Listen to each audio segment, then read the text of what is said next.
Before we begin, I kindly ask all council members to silence and put away cell phones. If you need to step away or attend to personal matters, please make a motion to recess. For those participating by phone, please keep your device muted unless you are speaking. When speaking, kindly state your name for the benefit of those viewing the live stream. As a reminder, this meeting is being broadcast live. The camera is located above the clock at the back of the council chambers.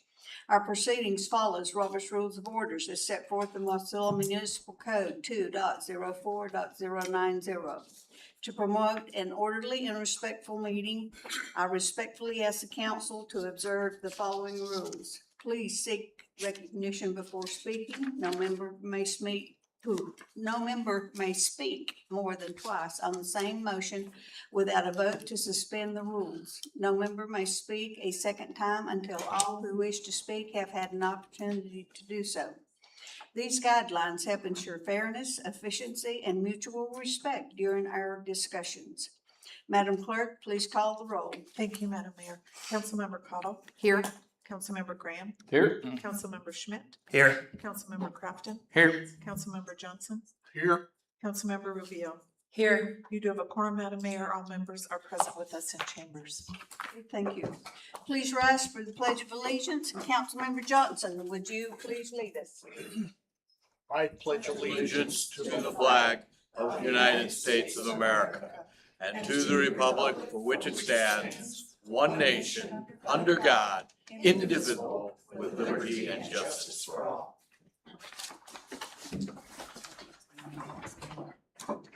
Thank you, sir. The next item of business is approval of the agenda. Before changes are discussed, are there conflicts of interest to declare? Hearing none, is there changes to the agenda? Mr. Crafton? Thank you, Mayor.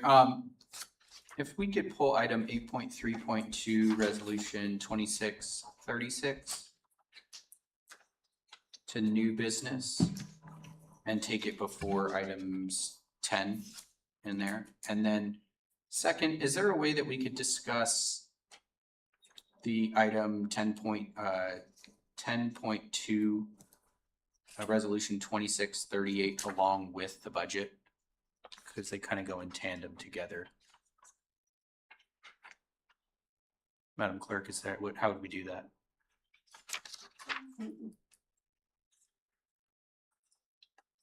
Through the chair to Councilmember Crafton. Technically, under parliamentary procedure, you've already got the main motion to adopt the ordinance, but I mean, I think if you reference it.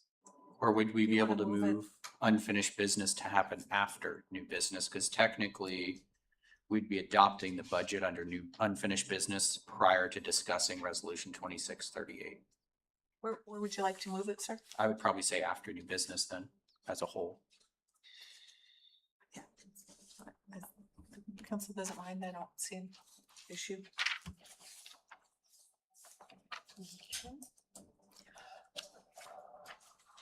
Are there any further changes?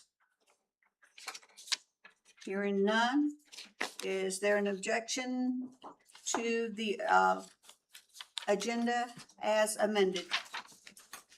Hearing none, the agenda is approved as amended. We are now at special orders of the day. And there's one proclamation that I will read. City of Wasilla proclamation recognizing Independence Day. Whereas Independence Day, observed each year on the 4th of July, commemorates the adoption of the Declaration of Independence in 1776, signifying the establishment of the United States of America as an independent and sovereign nation. And whereas this day pays tribute to the bravery, foresight, and resolve of our nation's founding fathers who proclaimed the inalienable rights of life, liberty, and the pursuit of happiness for all. And whereas each year on July 4th, we celebrate the birth of our nation and the signing of the Declaration of Independence, recognizing our great country as an enduring symbol of freedom, equality, and opportunity. And whereas Independence Day is an occasion to honor and celebrate the principles of freedom, democracy, and unity that consistently shape and motivate our nation. And whereas the city of Wasilla recognizes the sacrifices made by those who have served and continue to serve to protect the freedoms we enjoy. And whereas on July the 4th, 2026, we joyfully commemorate and honor the momentous occasion of 250 years of our nation's cherished independence, reflecting on the profound legacy of freedom, perseverance, and unity that has shaped our country's history. Now therefore I, Glenda D. Ledford, Mayor of the City of Wasilla, do hereby proclaim July 4th, 2026 as Independence Day in Wasilla and encourage all Alaskans to join in celebrating this historic 250th anniversary of American independence, honoring our nation's past, reflecting on our present, and renewing our commitment to the freedoms and ideas that unite us. Dated this 22nd day of June, 2026. And as a side note, July the 4th, we have a parade, starts at 11 o'clock. And after that, the mayor's picnic, and we're going to celebrate in grand style this year. We are now on to commission and agencies reports. We'll hear from Acting City Planner Nygaard for a report on the Planning Commission. Thank you, Mayor. The Planning Commission did meet on the 16th of June, where we had a quasi-judicial hearing for a conditional use permit 2602. That was a 59-unit housing development project that was denied 3-2 by the Planning Commission. Our scheduled meeting for tomorrow night has been canceled due to we do not have any legislative or quasi-judicial action items on the calendar. We are going to discuss the 2027 approved CIP projects at the July 14th meeting. Thank you. Thank you. We will now hear from McKinley Research for a report on the sales tax analysis.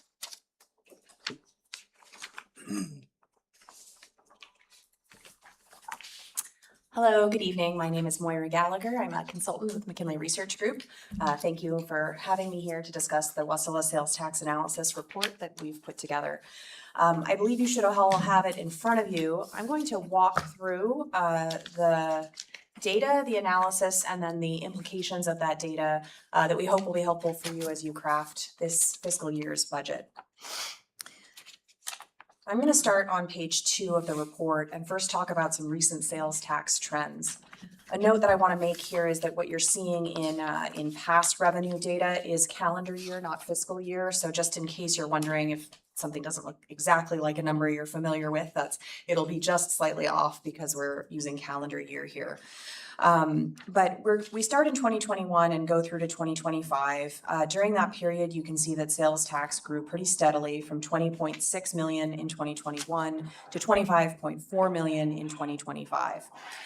One of the challenges that I believe that this council has faced is difficulty in predicting how sales tax is going to change year over year. For example, total tax revenue increased by 6% between 2021 and 2022, and then by almost 10% between 2022 and 2023. That's a really substantial difference when you're talking about these kinds of numbers. Had the city taken that 10% number in 2023 and said, well, we think it'll increase by that amount the next year, it would have been very off because instead 2024 revenue was only 3% higher than 2023. So this gradual changing in increase from 6%, 10%, 3% does make it really difficult to forecast. And the reason why it's been erratic in that way, growing every year but growing at different rates, is because of the changes in online sales. The city first started collecting online sales in 2020 through the Alaska Remote Sellers Sales Tax Commission, the very helpfully acronymed ARSSTC. And you can see that in the first year in 2020, or the first year here, the city of Wasilla brought in $468,000 in online sales tax, and that's from online sellers, everybody from, you know, an Amazon and a Walmart Plus to any kind of small seller that somebody is purchasing from here in the city of Wasilla, only within those city boundaries. And then 2022, it's $824,000. It increases by about 80%. By 2025, you were collecting almost $1.8 million in online sales tax. That's a 400% increase in that online sales tax over just that 5-year period, compared to the regular in-store sales tax, which grows at a much slower rate, about 6% over that period. And because the reason why those online sales tax numbers have fluctuated so much is because the ARSSTC has each year been bringing more online sellers into their portfolio of who is registered. So it is their job to basically collect the information of these online sellers and make sure that those sellers are remitting taxes accurately every quarter. The ARSSTC administers this sales tax process for a number of communities across the state, including Wasilla.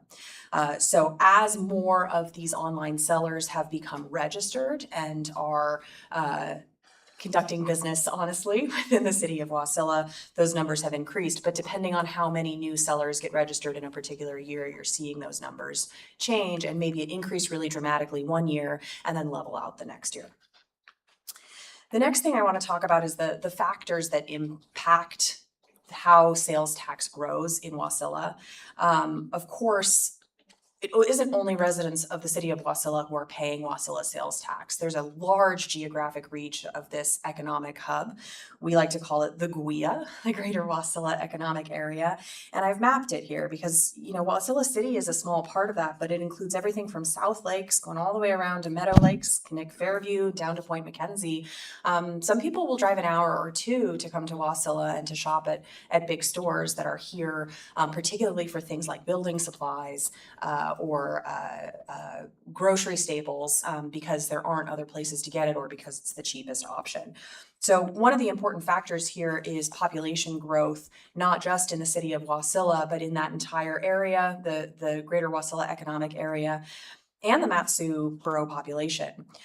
For example, from 2020 onward, the Mat-Su borough population grew by over 6%, but during that time, Wasilla's sales tax revenue from in-person sales has grown by more than 23%. And that's just the in-person component of people who are coming to Wasilla to do their shopping. In-person sales do make up about 93% of your total sales tax, and the top 10 stores account for about 50% of that. So really, those are big draw stores, and I'll talk in a minute about what we mean by that draw. But that's a big component of your economic engine, is bringing people in and having them spend money here at those stores. And then you can see here on page 3 some of the detailed numbers about the online sales tax and how that has just exploded over the last 5 years.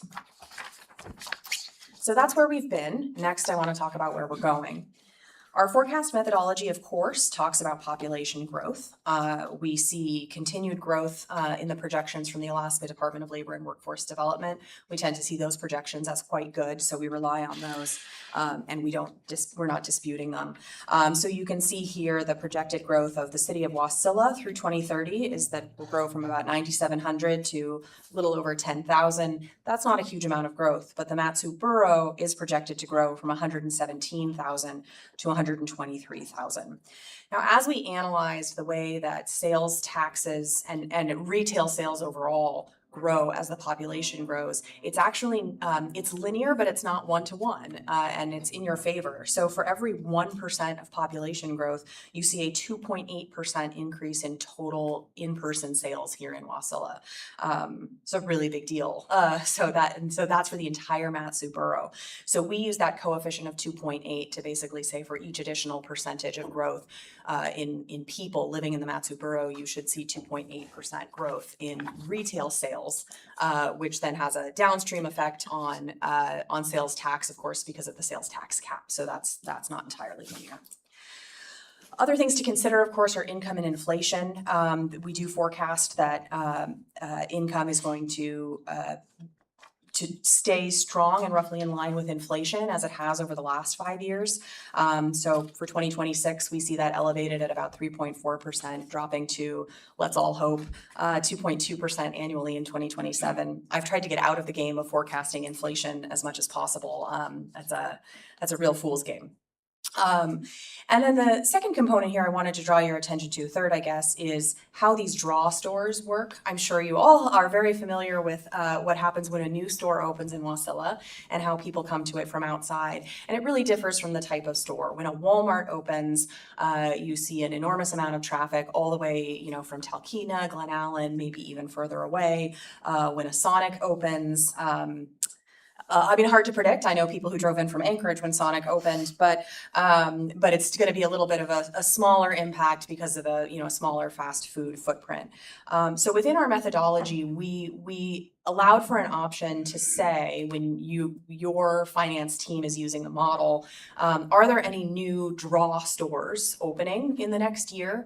And if so, what level of draw is it? Is it a level 1, sort of a fast food restaurant? Is it a level 2, or maybe a mid-size retailer specific to a particular category? Or is it a Walmart or Costco or something like that, in which case that would be a level 3 where you are expecting tens of thousands of people who are going to be coming in. At the moment, we don't see any of that for the coming fiscal year, for fiscal year 2027. So the current forecast model does not have draw stores in it, but your finance team has the model that we built and can pull from a drop down. Yes, we're expecting this many new stores, and this is the level of draw that we'll see from them. Lastly, I'll talk about the forecast for online sales. We've had significant conversations with the ARSSTC about how many businesses are operating in Alaska and how many of them are participating in the ARSSTC process. And at this point, about 90% of total online businesses operating in Alaska are registered, and that represents about 95% of online sales. So going forward, it is unlikely that online sales number is going to have those really dramatic ups again. You're not going to see an Etsy come online. All of the large retailers are accounted for at this point. So the ARSST itself estimates that online sales growth will be about 5% annually over the next 5 years. And that's what the model assumes. That's a pretty robust amount of growth, but that assumes no major new players in the market. If you turn to page 7, this is our forecast. And this is in fiscal year. So sorry for the change, but here, as we are doing our forecasting, we did put this in fiscal year for you. So you can see where we were forecasting 2026 would come in at a little over 25 million. That's, as you know, when we put all of these factors in: population growth, inflation, the online sales component, and then whether or not there are any new draw stores, which there aren't. And going forward, you can see that in-person sales number grows up to 2030 to 28.9, almost $29 million. And the forecast for online sales revenue, it's just that 5% annually. So we go from 1.9 million in 2026, just growing to 2.3 million in 2030. And those final numbers, when you add them all up, show 2026 expectations at 27.1 million. And up to 2030, we anticipate $31.3 million in total in-store and online sales tax. The last thing I want to talk about, and I will also draw your attention to a little 2-page memo that you probably have, is potential policy changes to the sales tax, particularly with regards to the tax cap and the tax rate. So we ran a couple of scenarios here. Your report may have an outdated number, and I'll reference that in just a second. But the 3 policy changes we considered were increasing the cap to $1,000, removing the cap entirely, and increasing the sales tax to 3%. What this memo refers to is when you increase the cap to $1,000, we ran 3 scenarios of what might happen there, sort of what's the minimum amount you could get, what's the maximum amount you could get, and what's the midpoint. The reason for that is the way that retailers transmit information about exempt sales is they tell what the dollar amount of the exempted transactions was. They don't tell us how many transactions that constitutes. For example, if you have a retailer that says in the month of June, I had $10,000 worth of exempt sales. Well, if that was a single transaction and the first $500 of it had been taxed, so then you have $10,000 that wasn't taxed. If you increase the tax by $500, you'll get an additional $12.50 on that transaction.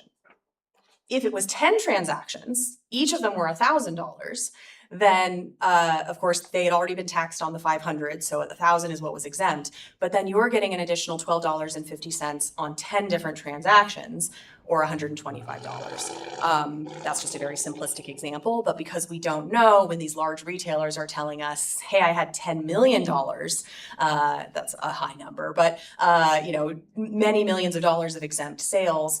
If you just, maybe that's one transaction. Probably not, but if it's one transaction, that's an additional $12.50 to the city of Wasilla. If it's thousands of transactions, then of course it's much more. And we don't know that. We don't have that data because retailers are not required to submit the number of transactions that the exempt dollar amount represents. So we did our best to give you an absolute minimum case, and that is if every single exempt, if the exempt dollar amount that every single retailer is giving you was just one transaction, the absurd scenario that would be, in which case the minimum amount here that you would generate by increasing the cap is only $65,000.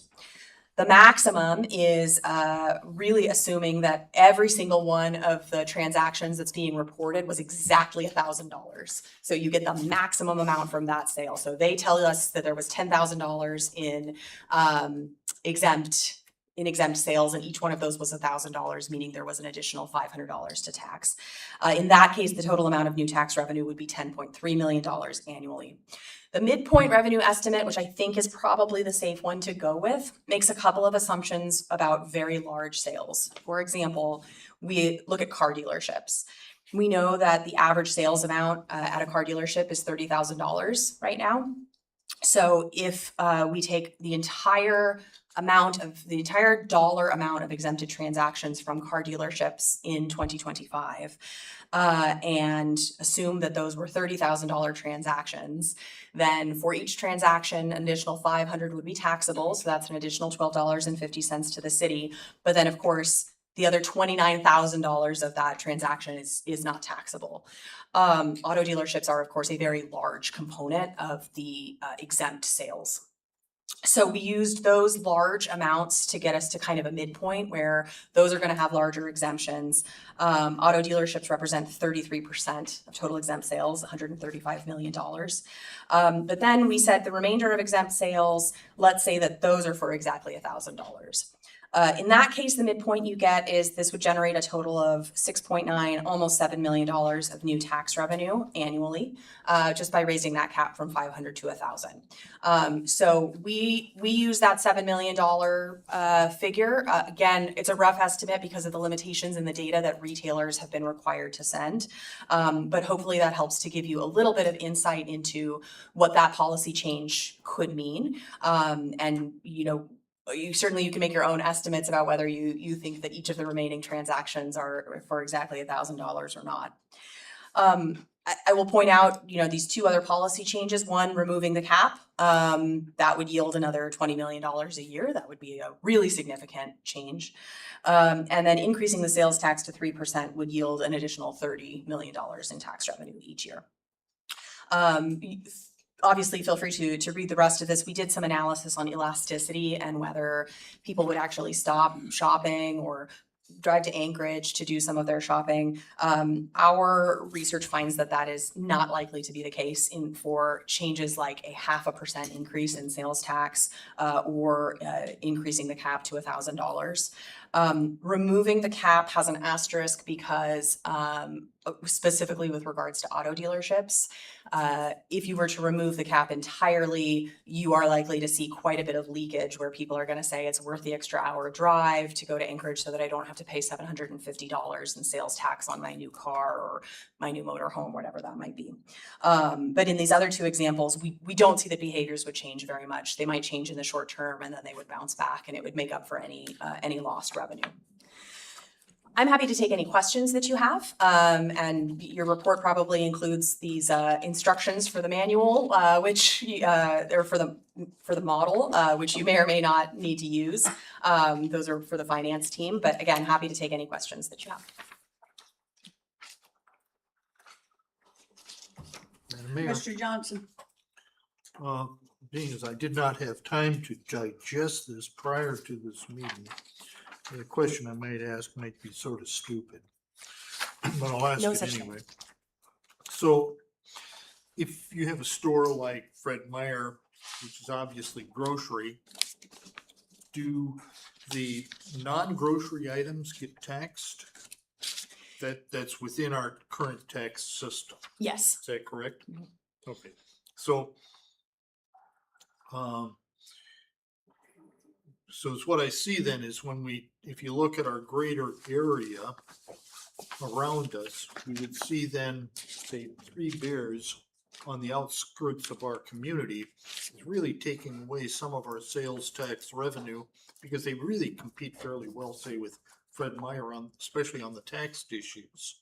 Is that sort of your thinking as well? Three Bears is a very interesting example because they buy wholesale. And a lot of times Three Bears is buying from Fred Meyer and reselling. So I'm not entirely sure that in that example, Three Bears is necessarily pulling tax revenue away. I think it's just sort of shifting it from one type of sale to another. That does bring me to a different point though, which is about deliveries that happen outside of the city of Wasilla. So you do have your Instacart and your DoorDash and Uber Eats and also rideshare generally. And at the moment, the ARSSTC does not have a coherent way of taxing those services where somebody, say, orders from the Wasilla Fred Meyer, but has it delivered in, off KGB Road. And they are moving towards changing that so that the tax comes from the point of sale, not the actual delivery location. That's not finalized yet. That's in process, but that's something that could make a difference. To your point about, a competitor opening on the outskirts, certainly if you had a home improvement store that opened right outside City of Wasilla or in Palmer, you would see that leakage to another store because people would find that that's closer. So if that were happening, if you saw that somebody was going to open one of those big stores somewhere right outside of Wasilla, that would be worth a conversation about how that would impact your sales tax revenue. So in a follow-on question to that, do you see any other opportunities for increasing our sales tax through looking at what we're currently excluding within the sales tax categories? Yes. I would say So that. what recommendations could you make? I would say that a review is called for. There are many businesses on the exempt list that ended up there because they were classified as medical or classified as nonprofit, that taking a look at it, they maybe are not. And I would say that's probably a council conversation or a finance team conversation to go through that list and decide, business by business, is this really a medical business or is this a spa? And some of those decisions are very subjective, but others, like whether this is a nonprofit or not, subjective. And there are some companies that may have qualified for nonprofit status 25 years ago, but simply are no longer nonprofits. There are also different kinds of nonprofits, of course. So I think that those are good conversations to be having because those are good opportunities to potentially catch, businesses that at this point should be paying sales tax, but the review has not happened yet. I don't think anyone's being nefarious there, but I would say it's worth looking.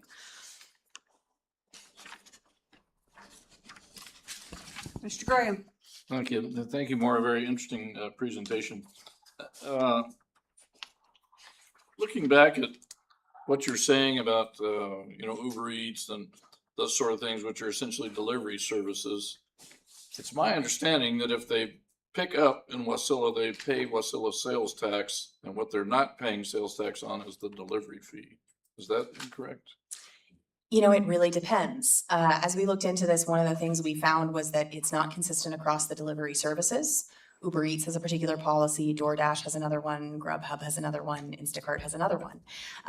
What we also found is that contacting these businesses, which the ARSSTC has tried many times to do, is nearly impossible if you're trying to get them to talk about their sales tax policy and get them to agree to some kind of new policy imposed by the city or imposed by the ARSSTC. There's a ton of pushback. So each of them is different. Some of them do charge sales tax at the point of sale on the food or the grocery items, but don't tax the delivery fee. Some of them only tax the delivery fee. It's a real hodgepodge, and that's part of why the ARSSTC is working towards having one universal policy. They are also the best equipped to kind of get in touch with these companies and say, you need to comply, and here are the forms that you need to fill out. But there's also a lot of confusion about the fact that the drivers are technically independent contractors. And so some of the pushback from these mega corporations at this point has been, well, you know, our individual drivers shouldn't be held responsible for having to file quarterly sales tax with the city of Wasilla. I think the ultimate policy conversation is, what should these companies be doing to make sure that they are in compliance with all sales tax laws in every jurisdiction that they operate? Because right now they simply are not in compliance. Well, but it's my understanding that if I, let's use Sonic, for example. So I say I want, you know, $20 worth of food from Sonic, and I order it through one of these delivery companies. That Sonic bills the delivery company for the cost of the food plus the sales tax, is my understanding. And then the delivery charge is on Uber or whoever is delivering. That's a different question altogether. I mean, what we're trying to do is make sure that things are taxed fairly in the city of Wasilla. So whatever Sonic sells is taxed because it is produced and delivered in the city of Wasilla. And it's delivered, in this case, to another company that then delivers it someplace else. And that's the key that's missing. Am I misunderstanding how our sales tax is being collected? You're not misunderstanding. There are companies working to avoid that. I think grocery delivery in particular has been tricky, because if you input an address while you're checking out that's outside of the city of Wasilla, it won't calculate sales tax for that. And so when the driver goes to pick it up, even though they're within the city of Wasilla, they are picking up an order that has not yet been taxed. Now, ultimately, the delivery company knows that this is is getting picked up within the city of Wasilla Right, and I should be understand subject that. to I'm tax. just trying to make sure that the transaction, which is actually the delivery of the goods, or not the delivery, but I mean the delivery of the goods to the driver, whether it's Fred Meyer's driver or Uber's driver. No, is frequently taxed at that point. the online platform calculates tax based on the delivery address that you input. This is clearly a problem, and that's part of what's trying to be addressed. And it's not consistent across the different delivery platforms. Thank you. Mr. Crafton? Thank you, Mayor. Thank you. This is something I've been very interested in for quite some time, so thank you for being here and providing the report. One question I had that I've been trying to wrap my mind around is the city of Wasilla for years doesn't annex residential because we're like, all it does is cost us money. I mean, adding additional residential areas to our city limits, I mean, we now maintain their roads, we have to monitor it with police, et cetera. There was no necessarily revenue benefit to us, but now with the implementation of the remote seller sales tax, that story is different. Have you guys explored what the average person generates off of the remote seller sales tax? Is there a calculation that's been done to help determine like the average household potentially generates X amount of dollars? We could get that calculation for you. Off the top of my head, you're looking at, $1.8 million and about 100,000 people in the Mat-Su borough. So I'm gonna say it's actually not that high as a per capita amount for those online sales. 95% of your sales tax is coming from in-person sales, and it's pretty good bang for your buck, I guess I would say, to have people who are living outside the city limits coming in, and you're generating that sales tax from them, but then of course they're not getting city services. That online sales piece is still quite small. If there were major transformations in that, if, we went through another COVID or some kind of scenario where people are just exploding the amount of online sales over a long period of time, it might be worth the conversation. But, a couple $1,000s, per household is probably not going to be worth it. But again, those are numbers we could run if that was of interest to the council. Thank you. Madam Mayor. Ms. Scott, You touched just briefly on some of, the exempt businesses. When you were going through all of this, did you have any data at all of the exempt businesses that are deriving some of their revenue from retail sales? Sorry, could you repeat the question? Okay, so we have businesses that are exempt, nonprofits. Did you have any data on those that are deriving some of their revenue from retail sales in the city? Oh, not specifically. So, by category, you can see things. I'm going to keep coming back to med spas because it's an interesting one that kind of dances the line between healthcare and luxury item. I couldn't give you a specific example, but we do see that there are exempt businesses that are operating in the retail space, that are providing services, and that are not being taxed because they've been categorized in a particular way. Your finance team, Maureen and Ted in particular, are very familiar with those businesses, and I'm sure would love to tell you what some of them are. And I think that it would be pretty easy to go through and just highlight and say, like, this is a pretty clear example of a non-exempt business that's operating as exempt. Okay, thank you. Yeah. okay. Thank you, ma'am. Well, thank you all very much. Have a great evening. We are now at public hearing. Madam Clerk, please read the ordinance by title. Thank you, Madam Mayor. That's ordinance serial number 2610, amending the official zoning map of the city of Wasilla to rezone lots 2 and 3, Brookwood Commercial Park Subdivision from rural residential to commercial. Before we open public hearing, I would like to suspend the rules to allow the acting planner or her representative to provide a summary of the resolution and findings adopted by the Planning Commission. Thank you, Mayor. Crystal Nygaard, Acting City Planner. I want to just thank the applicant as well as the council and the Planning Commission for continuing to be engaged in this process. Back on April 28th, the Planning Commission did conduct a public hearing in accordance with our Wasilla Municipal Code. Following the review of the application material, staff report, and recommendation and testimony and information presented at that public hearing, the Planning Commission adopted resolution number 2606 and Exhibit A, which are the findings of fact recommending approval of the rezone request and forwarding the matter to the City Council for consideration. We also took into account that there's been several conversations over the last year about how important this commercial activity is, as demonstrated with our sales tax, to actively have those conversations about more commercial activity in the city. So that was taken into consideration. I would like to introduce Stephanie Queen. She is a contracted planning credentialed planner who did this actual review for the city. And I would like her to read into the record the findings in the report that would apply to help you and the public understand this particular application. Stephanie, are you there? Thank you, Ms. Nygaard. I'm here. Can you hear me? Yes.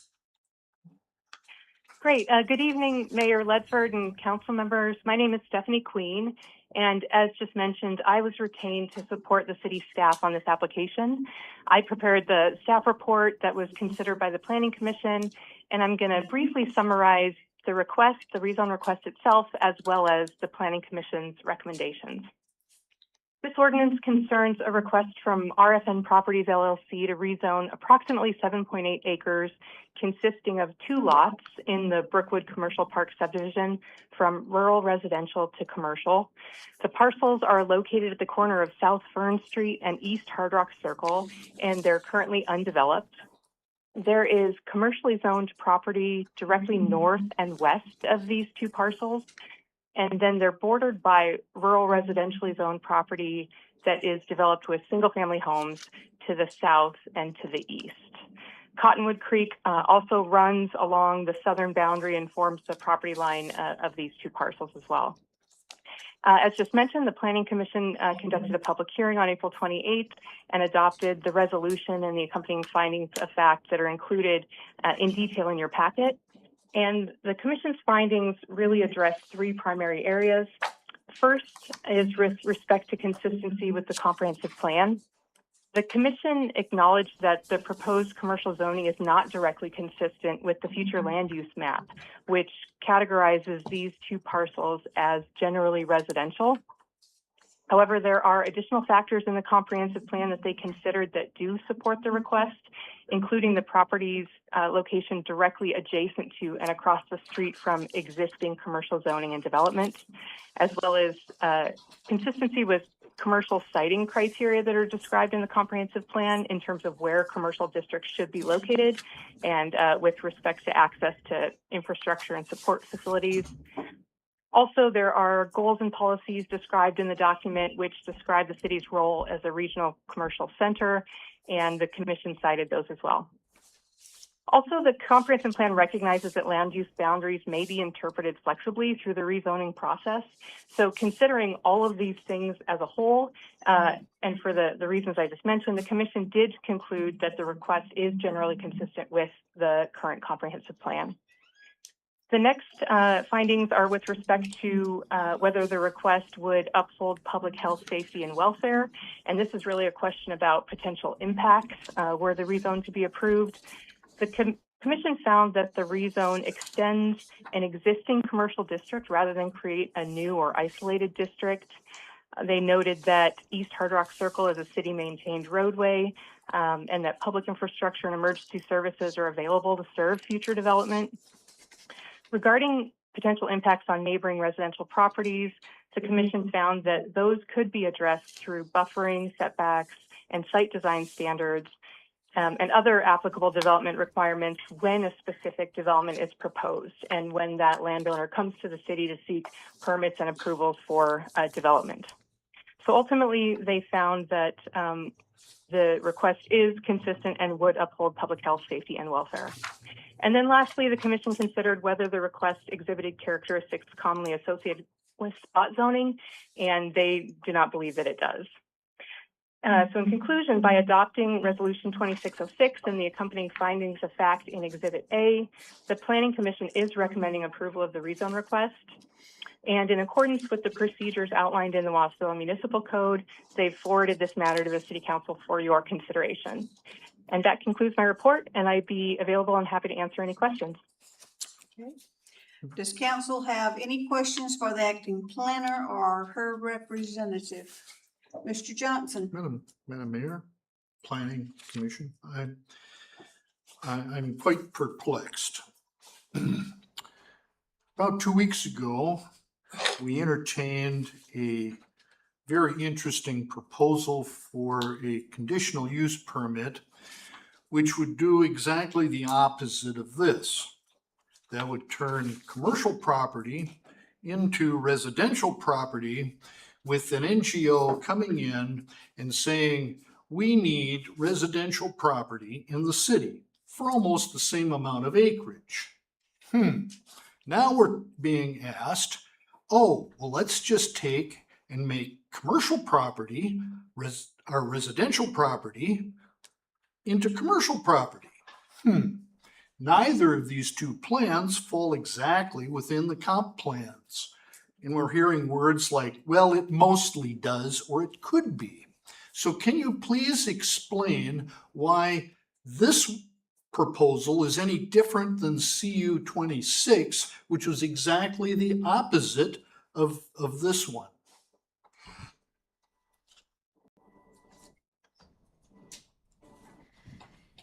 Thank you, Council. Madam Mayor, can I ask, is that addressed at me, Stephanie, or the acting city planner? The acting city planner is going to take it.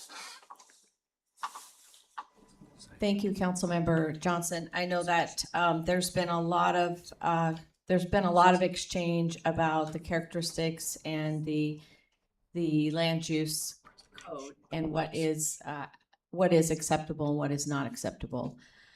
The 2602 was a commercial use application that was specific to residential for 59 units. That was a different application, was a different tool. It was a CUP. This is a rezone. So one was a quasi judicial and this is legislative. When we get an application for a rezone, it has to have a different methodology of how we get to that conclusion. This particular rezone application, when you read through the comp plan and you read through the specific points that the planner the contracted planner specifies, is that this is within the lawful language of Title 16 with the right vehicle to allow this to be approved for commercial use activity. And as you see in the packet, it specifies what type of use, if it goes from rural residential to commercial, and what type of permit they would be granted. So it's a little different than the last one, 2602, because the use chart is specific to commercial use. This would be from rural residential to commercial. And there's some examples. Instead of an administrative permit for, say, a housing, this would require a CUP. That's one of the changes in this use chart from rural residential to an actual commercial use permit for this change in zone. Madam Mayor, Yes. if I may, Attorney Wells, this is a Q&A between staff and the council, correct, versus discussion amongst the council. This is a little bit of a new proceeding, so maybe you can talk about that. Yes, I mean, I think generally speaking, I mean, this is not a quasi judicial proceeding. It's appropriate to suspend the rules and ask the question so you get a better feel of what's coming, what's in your packet. And I think you can do what you need to do to get the information you need to make a legislative decision, but you do want to stay close to your general legislative process for the consideration of an ordinance. And I would turn to the parliamentarian for that and just make sure. But that, to answer your question, I think that this is an opportunity for council to ask questions of the planner and understand the parameters of the recommendations presented to you by the commission. Mr. Graham? Thank you, Madam Mayor. So if I could ask, Crystal, what is the zoning of the property immediately north of these two properties? The zoning of the property on the corner of Fern Street and South KGB. Is that commercial on KGB Road there? Or? Yes, you are correct. Thank you. Are there any other questions? Okay, hearing none. The public hearing on ordinance serial number 26-10 is now open. Anyone wishing to testify, please come forward and begin by stating your first and last name. Comments are limited to 3 minutes per person.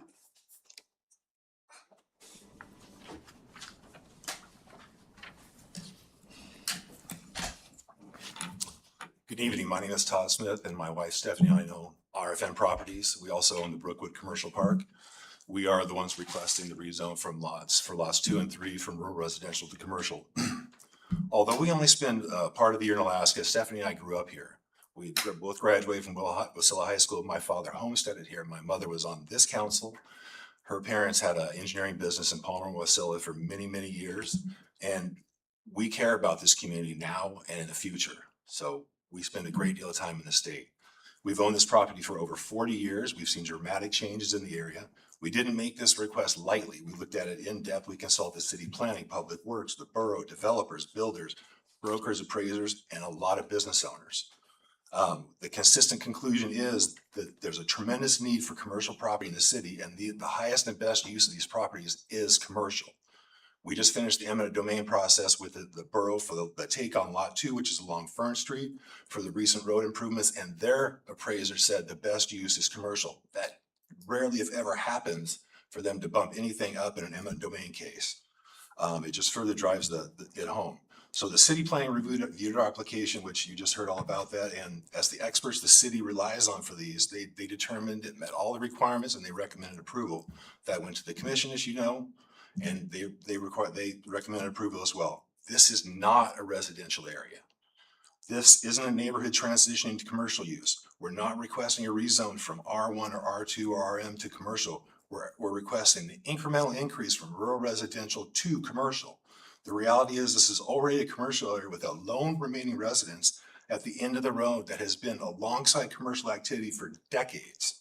And it was ironically, one of the first ones down there was the Arctic Cat dealership years ago. The owners of this property have put private road, no trespassing signs on Hard Rock Circle, a public road. They have put no trespassing signs on our property, and it confused everybody and is far from legal until they were taken down. And prospective buyers went down there too, is how we found out. So, and moving on, these two properties for rezone are Hard Rock Circle, and it sits among existing businesses, commercial zone properties and ongoing development on Knick and Fern. Our company funded major road improvements, paving, gave the land for the turnaround. The neighboring commercial properties are already preparing for future business development. Does that mean 1 minute? Sorry. So these lots and the Hard Rock Circle area are logical expansion for commercial zoning. It's already there, as Ms. Stephanie just said. Cottonwood Creek borders the south sides, but it's not right there. There's a substantial natural buffer between the lots and the homes on Snowbird Lane and Independence Estates. Those homes are already separated by distance and dense tree lines of vegetation that limits both visibility and sound. There's strict setback requirements from the creek that also mean any future construction would be naturally far from the creek and much closer to Hard Rock Circle. So as such, we contend it's not even going to be possible to disseminate any noise from Fern, from Knick, or Hard Rock Circle, and they're too far away and naturally shielded. You can't see it. The setback is huge. You're 2 football fields from Fern to Snowbird Lane. You can't get anywhere near the creek. You're 450 feet. If you drive Snowbird and you've looked at it, each home has a massive wooded area. On the other side of the creek, on our side, massive wooded. Those aren't going away. You cannot build there. There are huge setbacks. Am I done? Have I been You're done. Thank you, sir. You can give me that. Sorry. And so that's all. I get 3 minutes. Stephanie probably wants to go after me. It might help to continue that on, unless I don't think we're taking questions, are we? You can. I don't want. Okay. Sorry. Just. Is there anyone else? Please begin your testimony by stating your first and last name. Your comments are limited to 3 minutes per person. Okay. Stephanie Smith. Good evening. You just heard my husband Todd speak. I'd like to continue by addressing some comments that have been made on traffic concerns.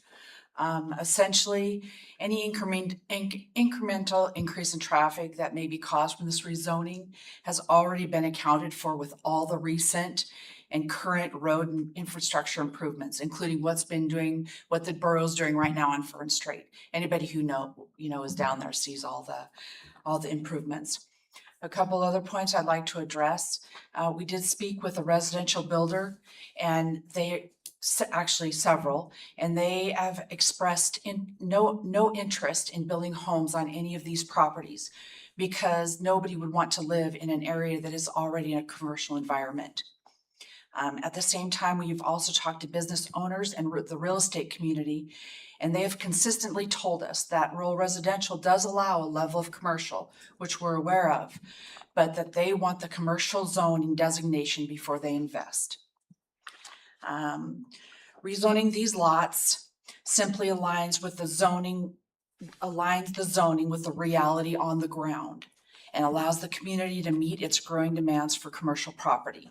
Anything that is presented in the public comments is not factual, and it is more of an emotional response to something that isn't going to happen. And so if you've not had the opportunity, we please encourage you to go down to the property and check it out.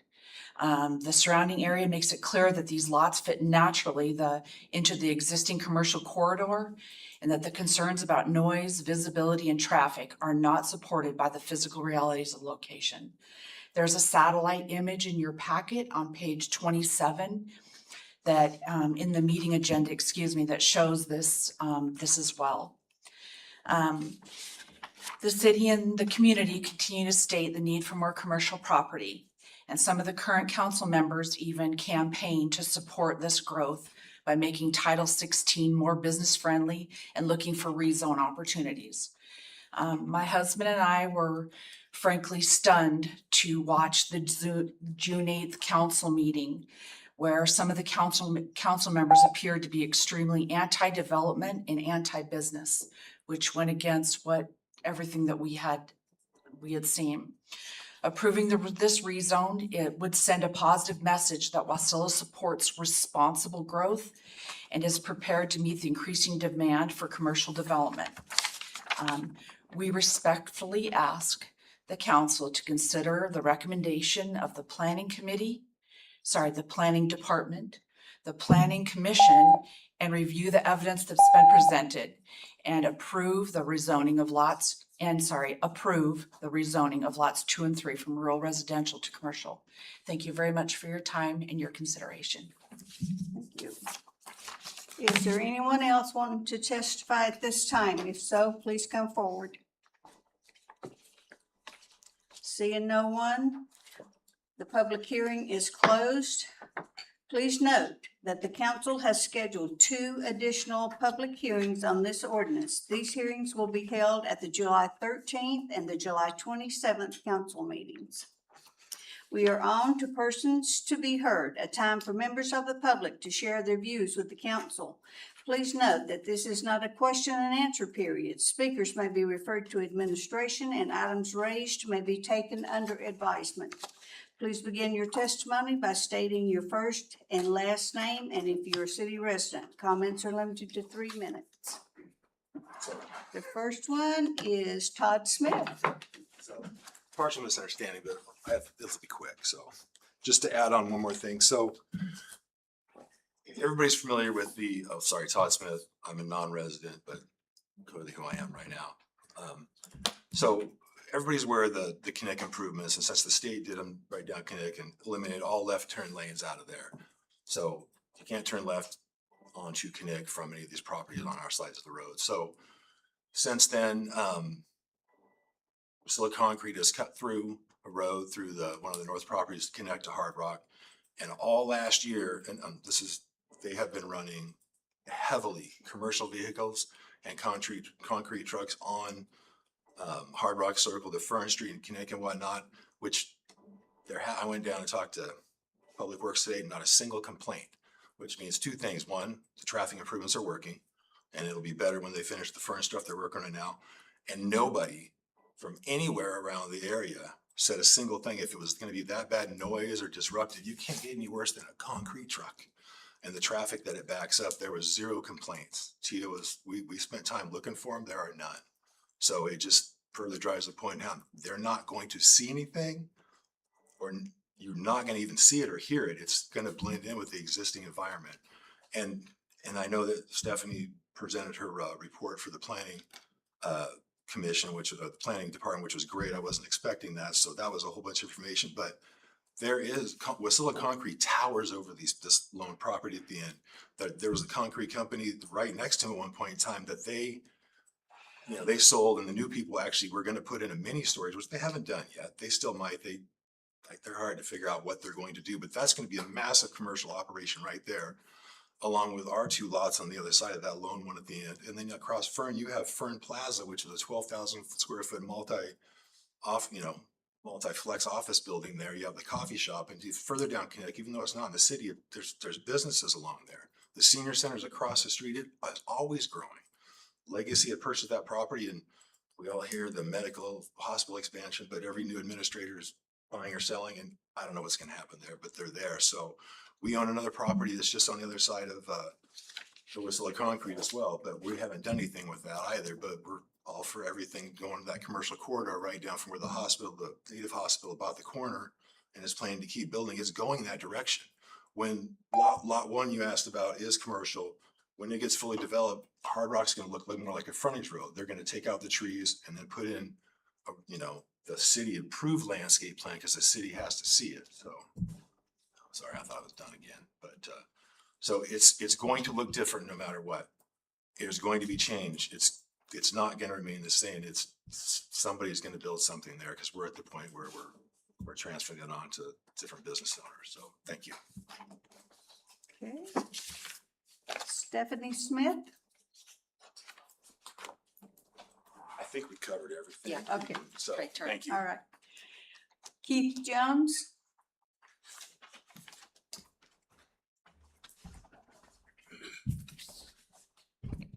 Good evening. My name is Keith Jones. I am not a city resident, but I am a city employee.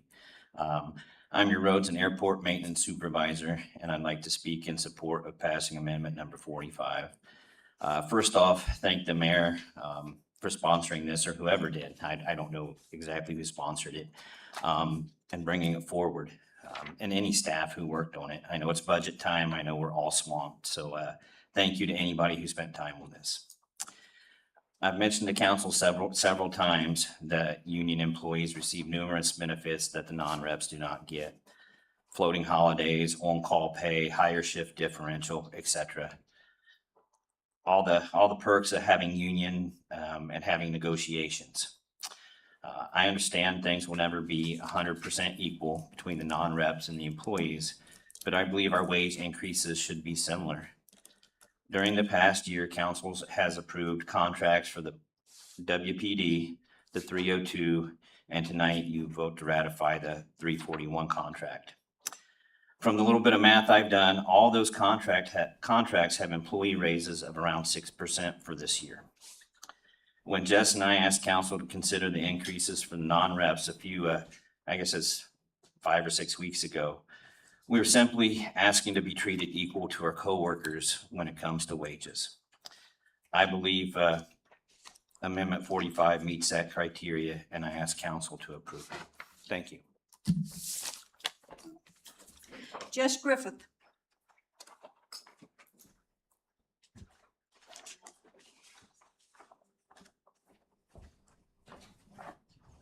Hello. My name is Jesse Griffiths.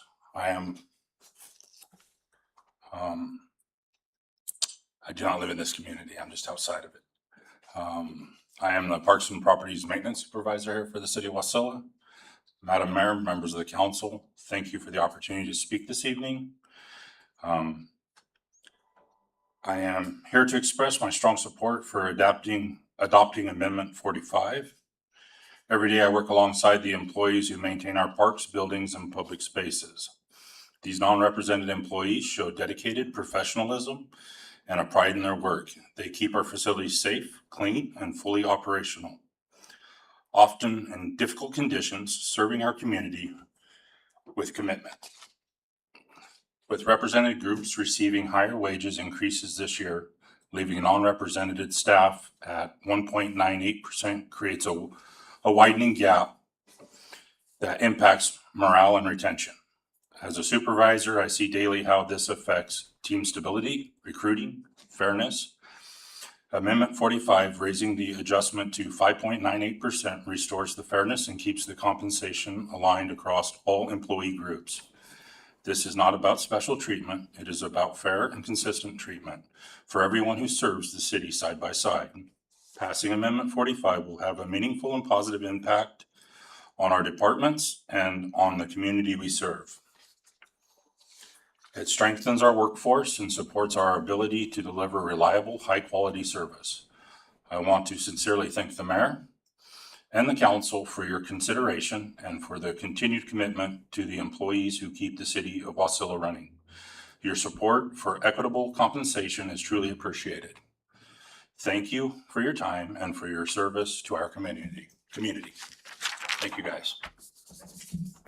Okay, next is Liz Smith.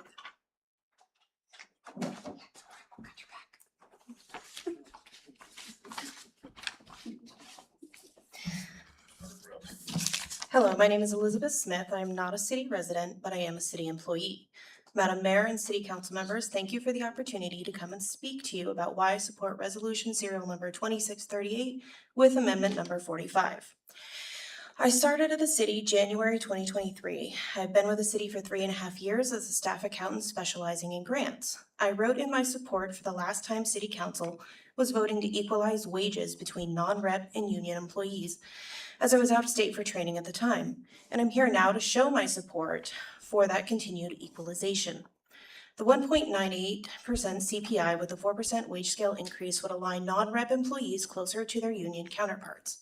We all contribute to the success of the city. However, when the wage growth disparity between non-rep and union employees expands like it would, should this resolution and amendment not pass, it creates an environment where employees feel undervalued, turnover increases, and the knowledge that creates stability and success leaves.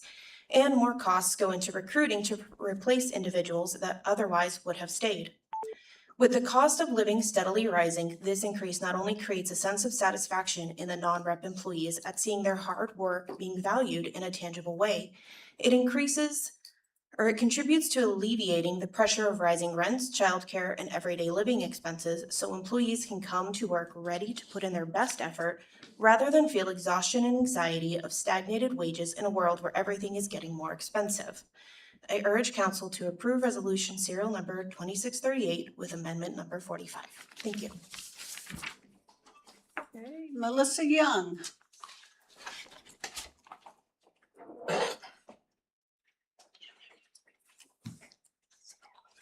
Hi, I'm Melissa Young.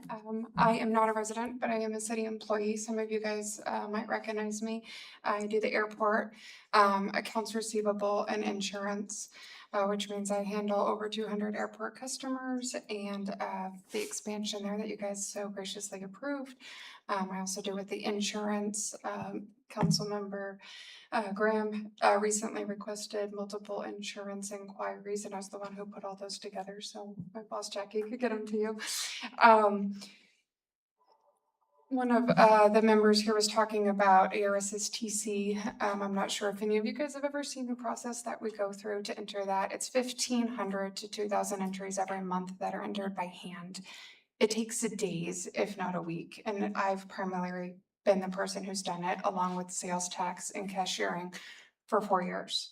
I've been an employee for 5 years, and that type of entry and knowledge and honestly hard work should be represented by loyalty to us and loyalty to you guys.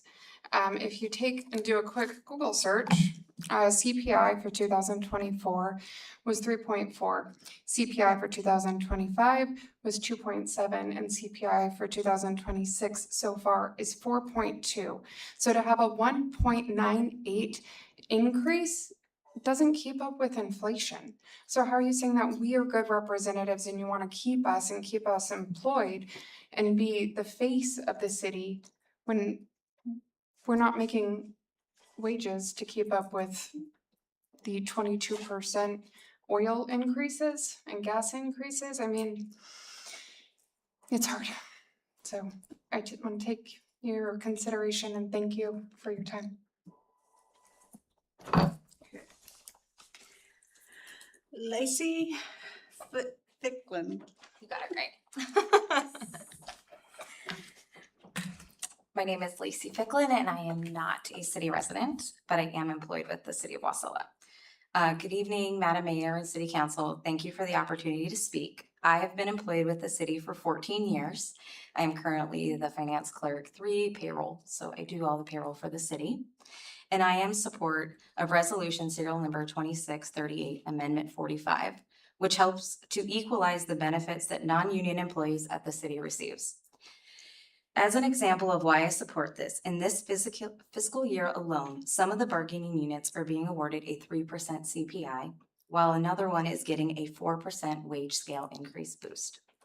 A 1.98% CPI with a 4% wage scale increase is closer in compensation to what other employees are receiving and honors the contribution of your non-reps.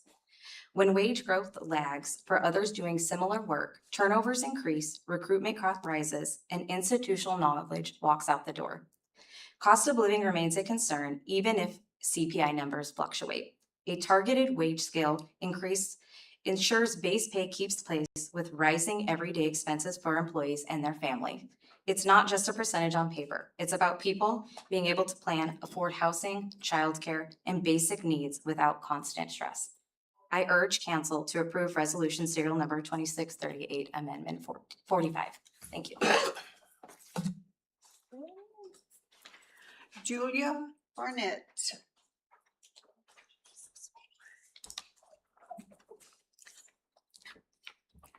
Good evening, Mayor and Council. My name is Julia Barnett, and I am a city resident as well as a City of Wasilla employee. I serve as the planning clerk for the planning department, and I am here tonight also in support of Amendment 45 for Resolution 26-38. In my role with the planning department, I have a unique perspective on the pace at which Wasilla is growing. Every day, I work with residents, business owners, developers, consultants, and community partners who are investing in our community. We are seeing new housing, new businesses, new industry, and new economic development opportunities emerge throughout the city. That growth is a testament to the vision and planning efforts that have guided Wasilla for many years. Excuse me, I'm a little nervous. According to our CitizenServe permit logs, I just pulled some reports before coming down here this evening. We issued 286 administrative permits in 2025, which is an increase of 34.9% compared to 212 permits in 2024, and a 45.2% increase from 197 permits in 2023. However, one thing that I have learned in my time with the city is that community growth and organizational growth don't always occur at the same pace. As Wasilla continues to attract new residents and investment, city staff are being asked to manage increasingly complex projects, growing workloads, and expanded responsibilities.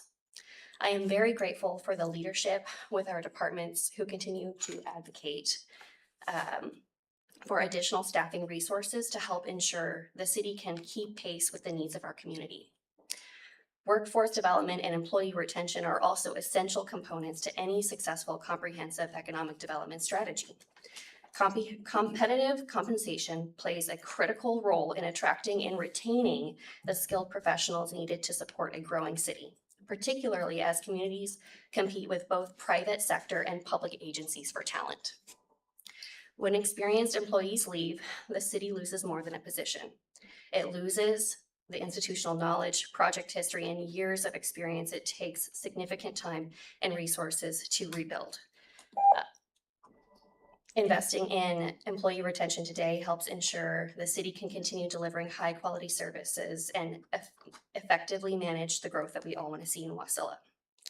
I appreciate the administration's efforts to maintain alignment between represented and non-represented employees, and I respectfully encourage the council to support amendment number 45 to resolution serial number 26-38. Thank you. Thank you. Next is Rick Antonio.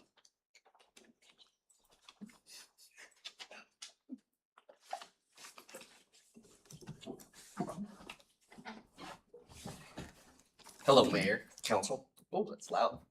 I'm gonna try to lighten it up a little bit. My name is Rick Antonio. I'm a project manager with the city. I am not a citizen. I'm here not on an official capacity. I'm here as a taxpayer. I actually just wanted to acknowledge a few of the challenges that you have. You know, we've got inflation in the construction side. We call that cost escalation. You know, everything's getting more expensive. We've got aging infrastructure. I calculated, I kind of say this often, some of our infrastructure that we're replacing is older than me. Septic tanks, water lines, and I know I'm feeling my age. I'm showing my gray. Those behind me can see. But so our city is aging, so we've got those challenges, and we've got the taxes. We've got the tax issues with the borough. We've got, you know, we're up against that, potentially losing tax revenue. So I kind of want to commend you on the kind of standing up to the challenges and doing your fiduciary responsibility with the taxpayers' money. You know, that's tough to do. And so I just kind of wanted to speak generally about the challenges that you are facing, and wanted to thank you for what you do. But by doing that, you're also supporting capital projects. You're also investing in infrastructure. You're also supporting your staff, your union represented employees and your non-reps. So I appreciate you continuing to do that and providing the resources for staff to do their job. So that was pretty much it. Thank you. Next up is Mr. Stearns.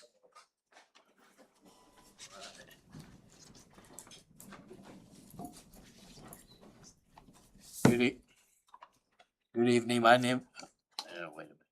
There we go. There you All go. right. Good evening, my name is Tom Stearns. I'm the Senior Ambassador for the Wasilla Area Seniors Incorporated. We will be closed on the 3rd of July so that we can all get prepared for the parade and the picnic. But before that, we just completed the Miles for Meals Fun Run and our campaign to raise money for Meals on Wheels. Now, you might wonder, how'd we do? Last year, we brought in $62,000. This year, we brought in $69,000. We had, last year, we had 80 registrations. This year, we had 93. One of our people, Darlene McCready, raised over $5,000 for the event, and another one of our elderly seniors, Mary Sears, brought in over $11,000. And so these are people that are involved in that. So that's the Miles on Meals for Wheels. Then you might ask, well, okay, you got that out of the way. No more events for the rest of the summer, right? Wrong. Tomorrow, you have a flyer in front of you. The Forget Me Not Chorus, a program of Alzheimer's Resource of Alaska, part of the Memory Cafe. They're going to be in our location tomorrow at 12:20, and they'll be there for about 2 hours. They'll be doing some singing, some talking, and different things like that. That would be a good event to come to. Then we also have, now all of you are old enough to remember ham operators, okay? Those guys that had those radios and stuff, I never figured it all out. But they are going, and so, since you never figured it out, they will be at our place on the 27th and 28th with their whole setup, and you can ask them any questions you would like to ask them. Then, on the 29th through the 2nd of July, WASU is going to have their Week of Dreams. Monday is going to have grandparents hooked up with young children. Tuesday is the ice cream social. Wednesday is the American Trivia Bingo. And Thursday is the patriotic sing-along. And then we'll close on Friday. You're okay, Tom? Go ahead. Yep, go ahead. Go ahead. I'll give you a little more time, so go ahead, finish it. Actually, that was it. That Is was that the it? last- Okay. That'd be done in 3 minutes. Yeah. It's done this enough. Yeah, absolutely. So, okay. Okay. We are now on to the consent agenda. Madam Clerk, please read the items for approval under the consent agenda title. Yes, thank you, Madam Mayor. We have the special meeting minutes of May 18th, 2026. We have one introduction. The recommended public hearing date, July 13th, 2026. That's ordinance serial number 2613, authorizing the execution, acceptance, and appropriation of a state revolving fund forgivable loan in the amount of $75,000 for the sewer master plan project. We have 2 rezos left on our consent agenda. Resolution serial number 2635, approving a 3-year contract between the City of Wasilla and Valley Business Machines for $204,066 in consideration for a citywide copier printer rental program. And lastly, resolution serial number 2637, approving a contract between the city of Wasilla and Alaska Communications Services for $178,880 in consideration for information technology support. Those are our items. Is there a motion to approve the consent agenda as read? Madam Mayor, so moved by Councilman Johnson. Is there a second? Second by Rubio. It has been moved by Councilmember Johnson and seconded by Councilmember Rubio to approve the consent agenda as read. Is there an objection to the motion? Hearing none. Mr. Johnson. I don't know if this is necessarily called for, but in that, and I just saw this, Ordinance Serial 2613 is actually asking for a forgivable loan, and I really think that we should go on record with a voice vote rather than just a no objection. Okay. If I may, Madam Mayor, Yes. actually, that's introduction, and so we'd be. Oh, happy that's to do- interjection. Yes, I'm sir. sorry. We're happy to do a voice Withdraw vote. that. I Thank you. withdraw that. I'm sorry. Okay. Is there objection to the motion? Hearing none, the consent agenda is approved. We are now at unfinished business. Madam Clerk, please read the ordinance by title. Madam Mayor, would you entertain a brief recess I before we get will. into the budget? I will. We will have a 5-minute recess. It is 7:20. We'll be back on record at 7:25.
We are back on the record at 7:31 PM. We are now at unfinished business. Madam Clerk, please read the ordinance by title. Thank you, Madam Mayor. Ordinance serial number 2626, providing for the adoption of the annual budget for fiscal year 2027 and appropriating funds to carry out said budget. Council, the motion to adopt the ordinance is pending. Is there further discussion? Madam Mayor. Mr. Crafton? Thank you, Mayor.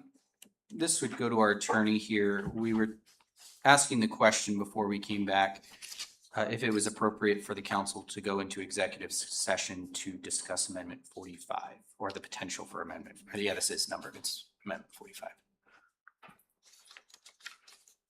This is actually a tricky question, and I haven't had it posed before from a council. So I think the analysis here is, when do you get to go into executive session? And we look at those parameters. And so the question would be, is this a matter of which the immediate public knowledge of which would clearly have an adverse effect upon the finances of the city?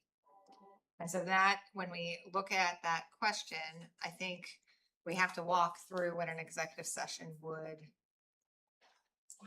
what the impact would be. So if you go into executive session and you talk about whether or not you want to do the increase, then you come out and you vote on the amendment, correct? Then I think the voting on the amendment happens when you come out. And so I'm not sure that I see, if someone were to say, where is the immediate public knowledge of which that would have an impact on the finances of the city? I don't see an impact of the discussion on the finances of the city.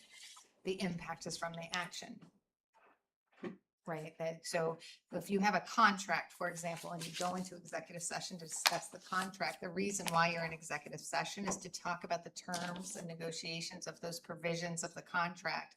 You don't necessarily come out and declare those terms of the contract. You've given the direction for negotiations, or you sort of know where you're leaning, and that will be brought into your negotiations. You're not putting the rates necessarily or the time periods on the record, and that's what you're protecting. You're protecting your ability to negotiate.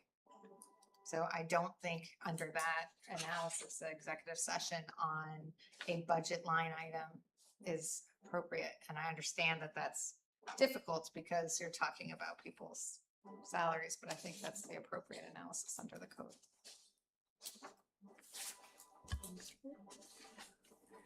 So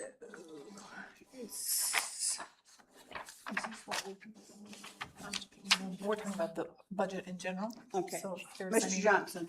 So follow-up question to council. In almost all other cases, negotiations for salaries and benefits basically happen behind closed door and is not done in the open public. I cannot think of any contract where that has happened. I can't even think of it, say, in the upcoming discussion that we will have for the clerk, that is not open to public disclosure, but yet salaries and compensation is part of the discussion in the review for the clerk. So I beg to see the difference from one situation to the other. Can you explain it to me, please? Yes, and it's an excellent question. So when you go into negotiations regarding the clerk, you go into negotiations regarding a contract. So you will have discussions, and council is determining the terms of that contract. If you go into a labor negotiations, you're discussing the terms of a contract.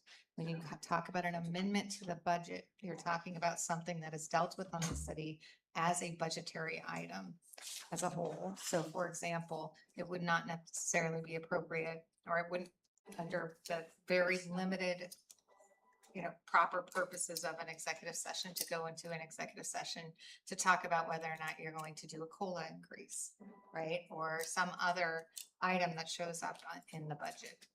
So that would be the interpretation. We don't have a contract with each individual employee. You have a line item for what you pay for personnel, administration, those types of things.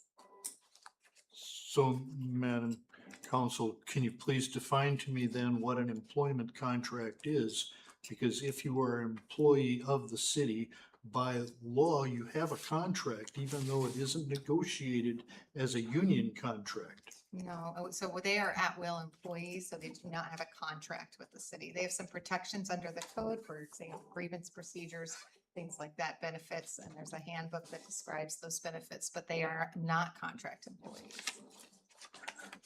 Like, and really for council's contract employees are their city attorney. I mean, we're not a contract employee, but we're a contract, that they review with the city clerk.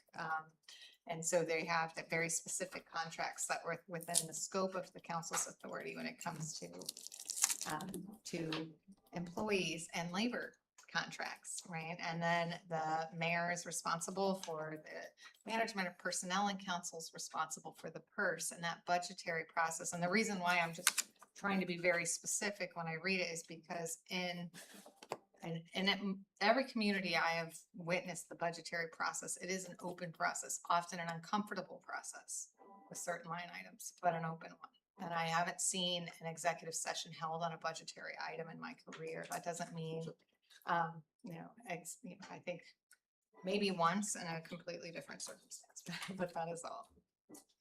Mr. Graham. Thank you, Madam Mayor.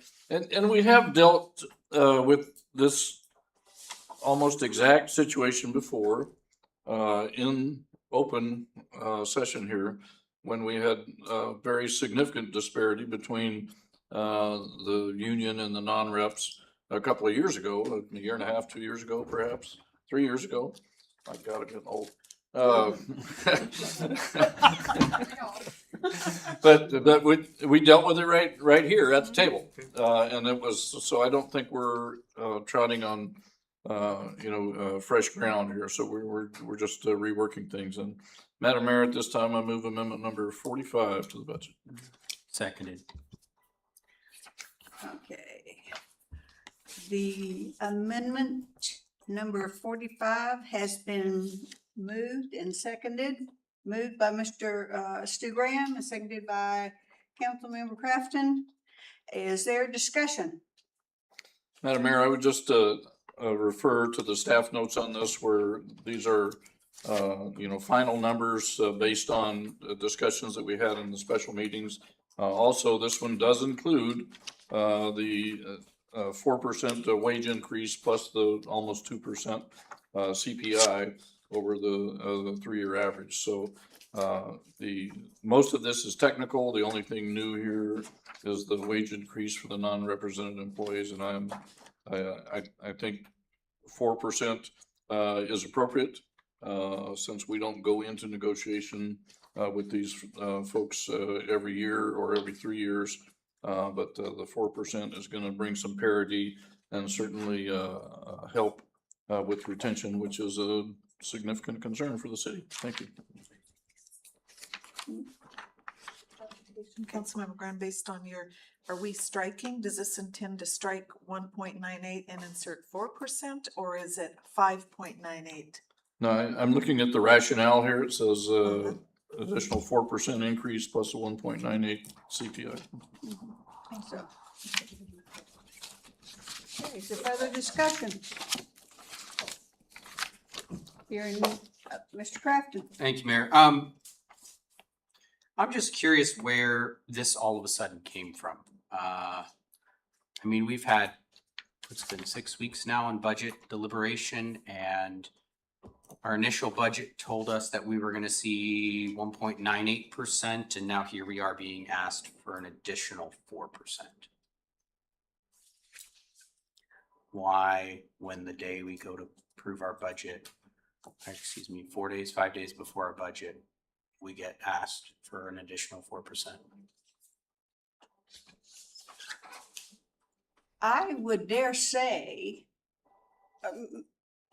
Mr. Graham. Thank you. In response, Mr. Crafton, the exact numbers are new to us, but the employees have been testifying, I think, the last 4 meetings and pointing out the discrepancy.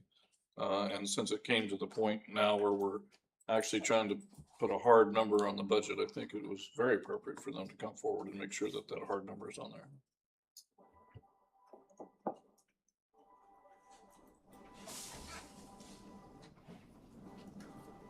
Madam Mayor, Mr. Crafton?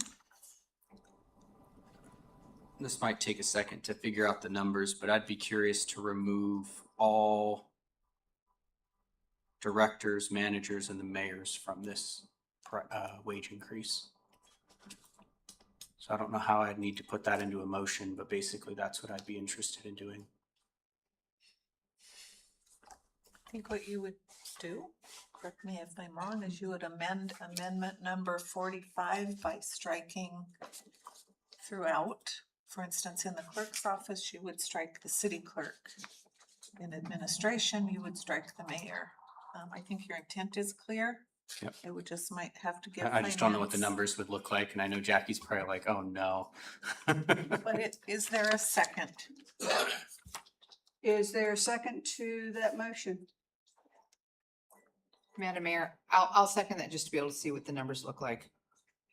I'd appreciate seeing the numbers. Jackie? Through the mayor to council, I can definitely get you those numbers, but it will take a few moments to run those calculations. And just to be certain, you asked for directors, the mayor, supervisors, and managers. The intended ones would be the department heads specifically, so not necessarily supervisors per se. Okay, we'll take a brief at ease while Jackie runs the numbers. And, well, I don't want to confuse things, but also per code, Holly is, for instance, a manager, is a MatCom manager a director?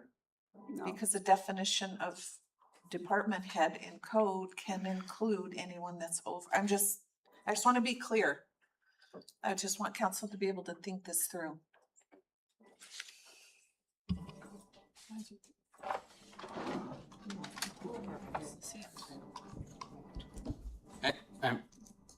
So we're on the record still. Sorry, the mayor Yes. gavelled that we're at Yes. ease, so. Yeah, that's what my intention is here, is it would be the department heads specifically, including the mayor. Okay, I'll run those numbers. Then we will take a brief at ease while Jackie runs those numbers.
We're back on the record at 8:02.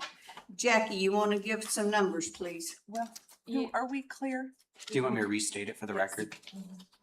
Now you got my piece of paper.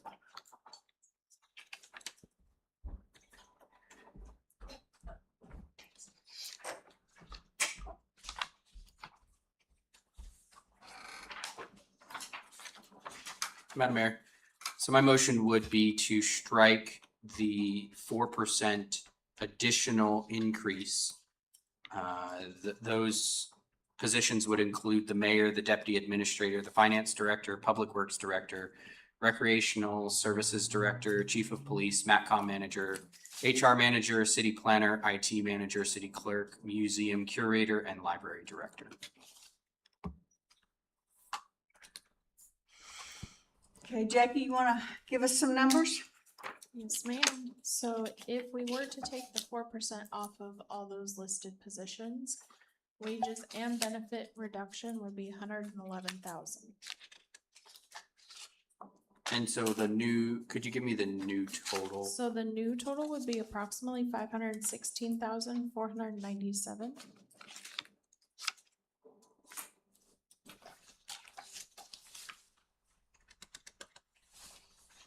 And that would be on page 3 of the amendment, that increase in budget. It would be this would effectively strike the 627,553 and insert approximately 516,497, correct? Correct.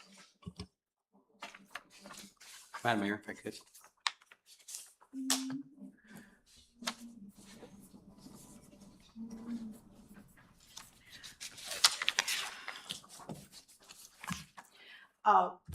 Let me say, I guess I can at this point, but the library director, the HR director, MATCOM,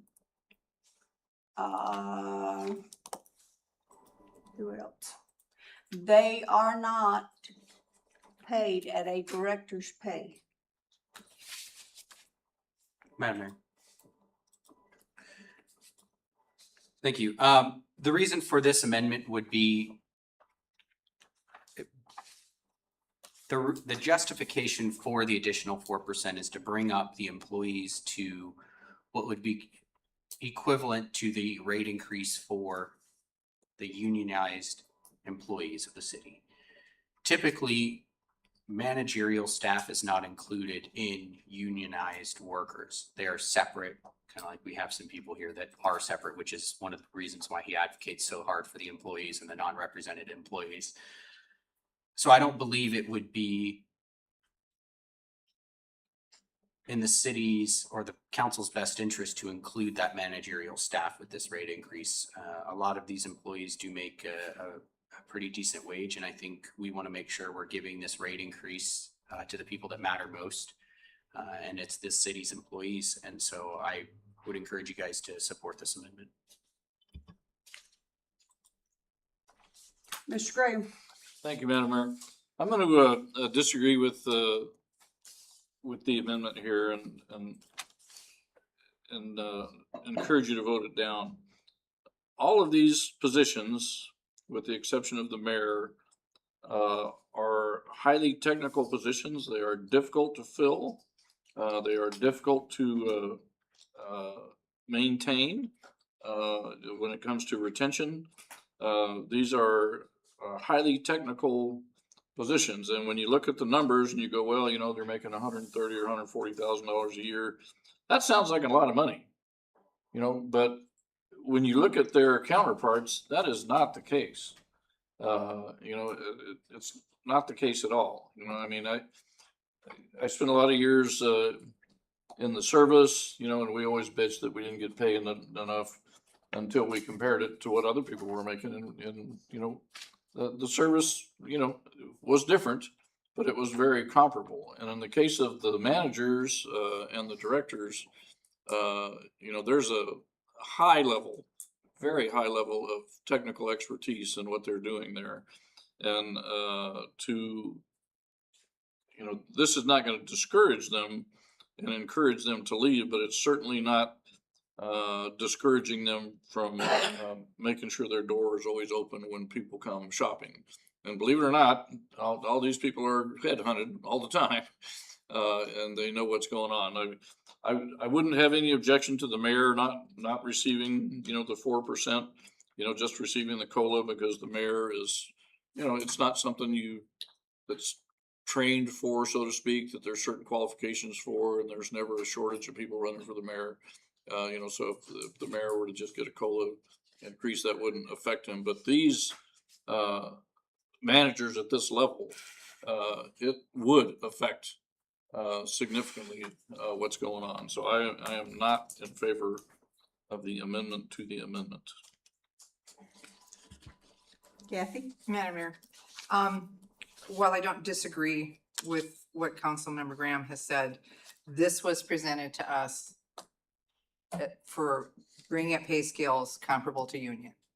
And while we may have upper management positions that are not being paid what their counterparts are, then we should be looking at another time of each one of those positions to see what their counterparts are making. And we need to take a look at those other ones. But I think because this was presented to us in a certain way, that's a different conversation for bringing up salaries for management. And we should be looking at each one of those management positions individually. And I'm going to agree with Councilmember Crafton on this, and specifically because this was presented to us as bringing up to union scale, or at least comparable and close. Is there further discussion?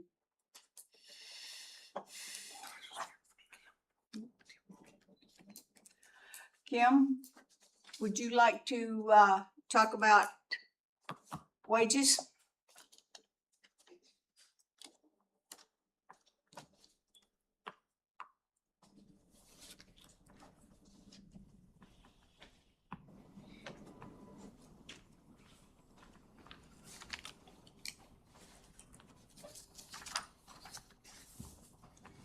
Good afternoon, Mayor and council members.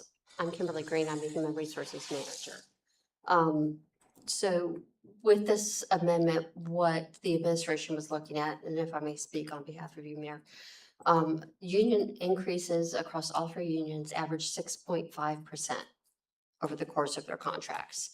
When we look at, for example, the McGrath study, which I don't want to reference too much because that information is outdated now, there were a number of positions that were identified as not being comparable for positions in Alaska, and there are 5 comparator cities here. There was recommendations on reclassifications, there was recommendations on pay scale changes. So we know as of last November, there was a big disparity between the city of Wasilla management as well as management in our comparator cities. I know that for our directors and our managers, I understand the statement that, we're looking at putting up non-reps in comparison with represented employees. And I know it sounds a bit self-serving that I'm having this conversation with you.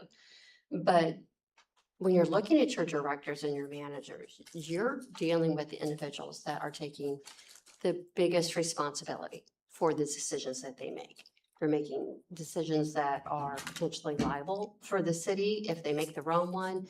The actions that they do, everything from signing contracts to doing disciplinary actions, brings risk. And these individuals have spent a good deal of time in their career and a good deal of time since I've been here for 2 years now, learning and making sure that they're doing things within the right way. So to come back and give them a different pay scale, certainly if that's the will of the council, so be it. But we are going to have to make some changes with regards to, now we have 2 pay scales with our managers being on one and our hourly employees being on another. And then you have to look at recruitment. What is that going to say to incoming individuals? We have a hard time finding a city planner because the position is a lower classification and because the pay is not comparable with lower 48 pay. And now you're telling any potential managers, city council feels that, managers need to be readdressed when they have been addressed. And we did bring that information to council. So I'm of course, happy to answer any questions that you may have, but that's just my perspective. Okay, thank you, Kim. Welcome in. Okay, are you ready to vote? Madam Clerk, roll call.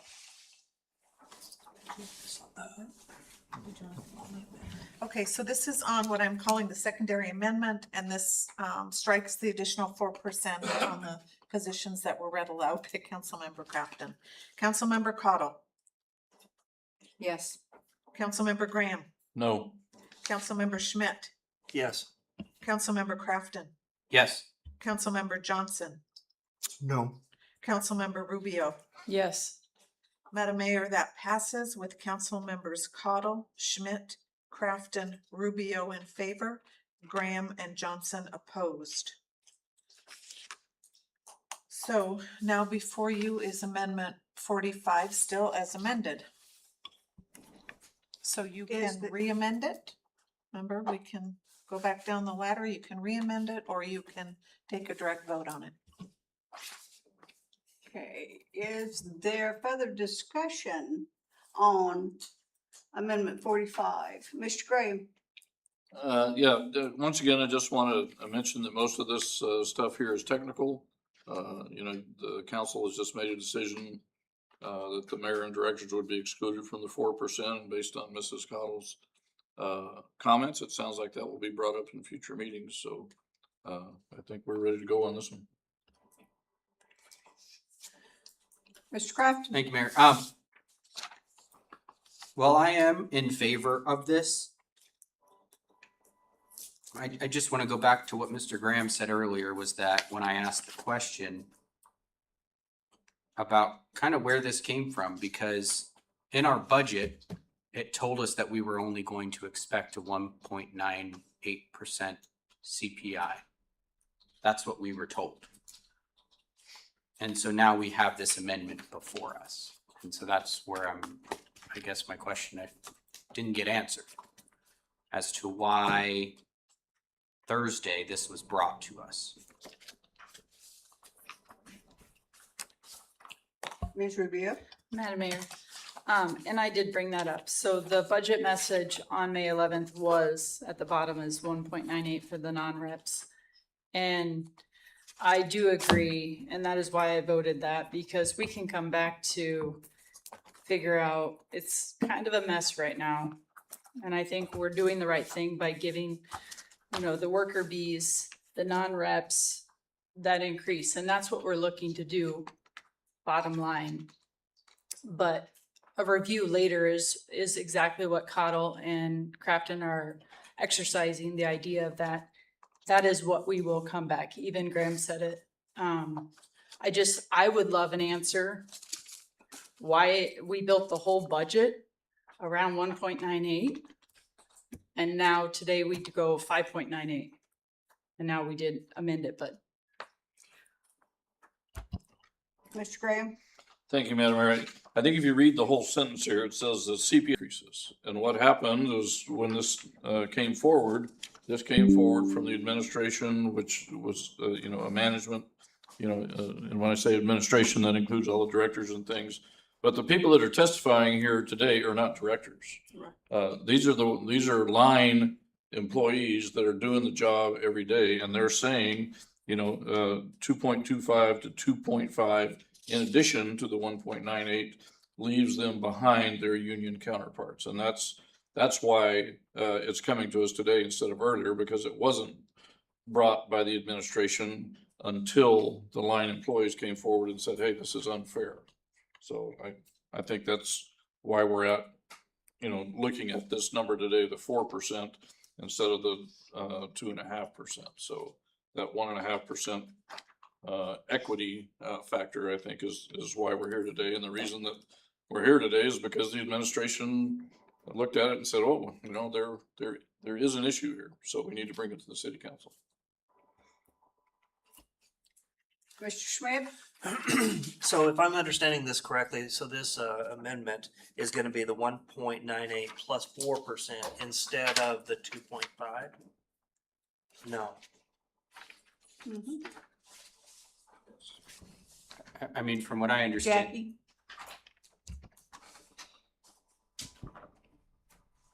The way it was presented to me originally was that it would be the 5.98% plus a step, so 2.5 or 2.25. Now, if the administration did not intend for that to be so, we can definitely look at that and make an adjustment, but that was my understanding.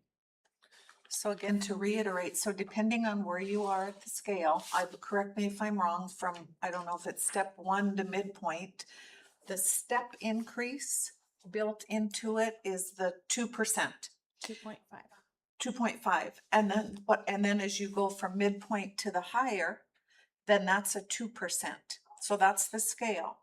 So on top of it, what you're talking about is when the budget was presented, the CPI, which is on top of the 2 or the 2.5, was the 1.98. It was my understanding what you initially, the plan was to add the 4% to the 1.98, which is now 5.98. So depending on where you are at the scale, you're going to get the 5.98 plus 2% or the 5.98 plus 2.5%. With the amendment, as an example, we'll use me as where I am on the scale, it's 2%, and based on the amendment, it'll be 2% plus 1.98, 3.98%. Clear as mud. Madam Mayor. Mr. Crafton? So we're trying to align our employees with the represented employees, which received on average a 6.5%.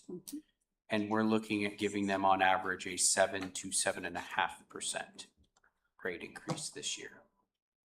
Is that what I am hearing correctly? No, that's how you're getting to the step.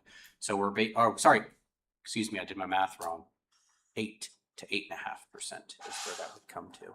Because currently we're at 5.98 plus your step, which is going to be a minimum of 2, which would basically bring us to 7.98, 8%. To the council through the mayor. That was my understanding as it was presented to me, was that it would be the 5.98%. There was no mention of not stepping anyone.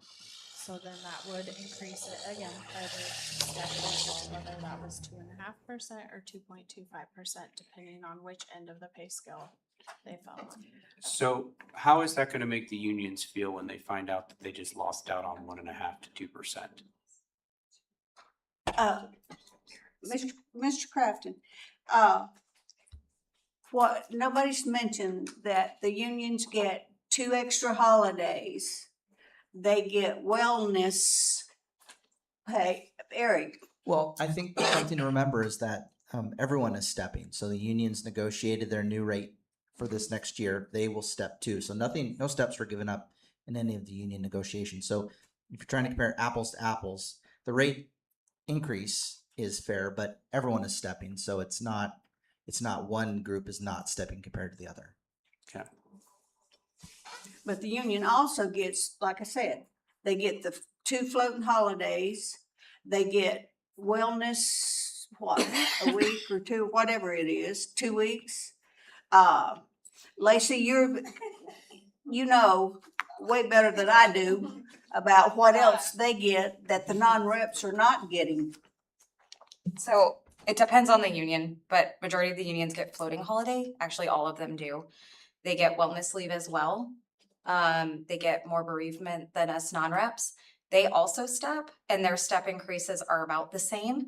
So the 2.5, I think across the board for some of them, and some of them are a little higher than that in between their steps as well. So they get that 3% CPI, then they get the 2.5 step for every single step they do. Some of them decrease their steps.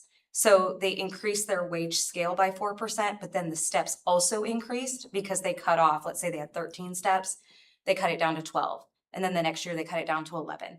So they increase the entire scale. You have one union right now that for their lead positions is a 5% bump. The whole scale went up at a $1 raise. Each step increase is a 3.5, and they get the CPI of 1.9. So the current one that the non-reps have is a 1.9 COLA, or CPI. And then if you are to midpoint, it's a 2.5. And then after midpoint, it's a 2.25. Anybody at the end of the scale doesn't get anything except for the 1.98. So there's it's a little confusing, clear as mud, but they all have that increase per step, if that makes sense. And 3 years ago, we had to give a 15% because our non-reps had not been given any increases to keep up with basically the cost of living. So, Mr. Graham. Thank you, Madam Mayor. I think perhaps we're looking at this using the wrong words. We talk about the 1.98 CPI average and an additional 4%. That's totally unrelated to CPI. Essentially what we're doing is we're giving a 4% bonus, which is a bonus based on fiscal equity or wage equity between non-represented employees and union employees. So CPI doesn't enter into it at all, because what has happened here is because the represented employees have negotiations and negotiate as a whole, their wages have increased more rapidly than have the non-union. So what we're doing here is we're giving a one-time 4% bump to non-represented employees other than the mayor, directors, and managers to help get the same amount of fiscal equity between comparable positions. The 4% has nothing to do with CPI. It's easy to talk about inflation because everybody talks about it every day, but this has nothing to do with the cost of living. This just has to do with wage equity. Okay. Further discussion? Hearing none. Madam Clerk, roll call vote. Or maybe we did that. State exactly what we're voting on. So We're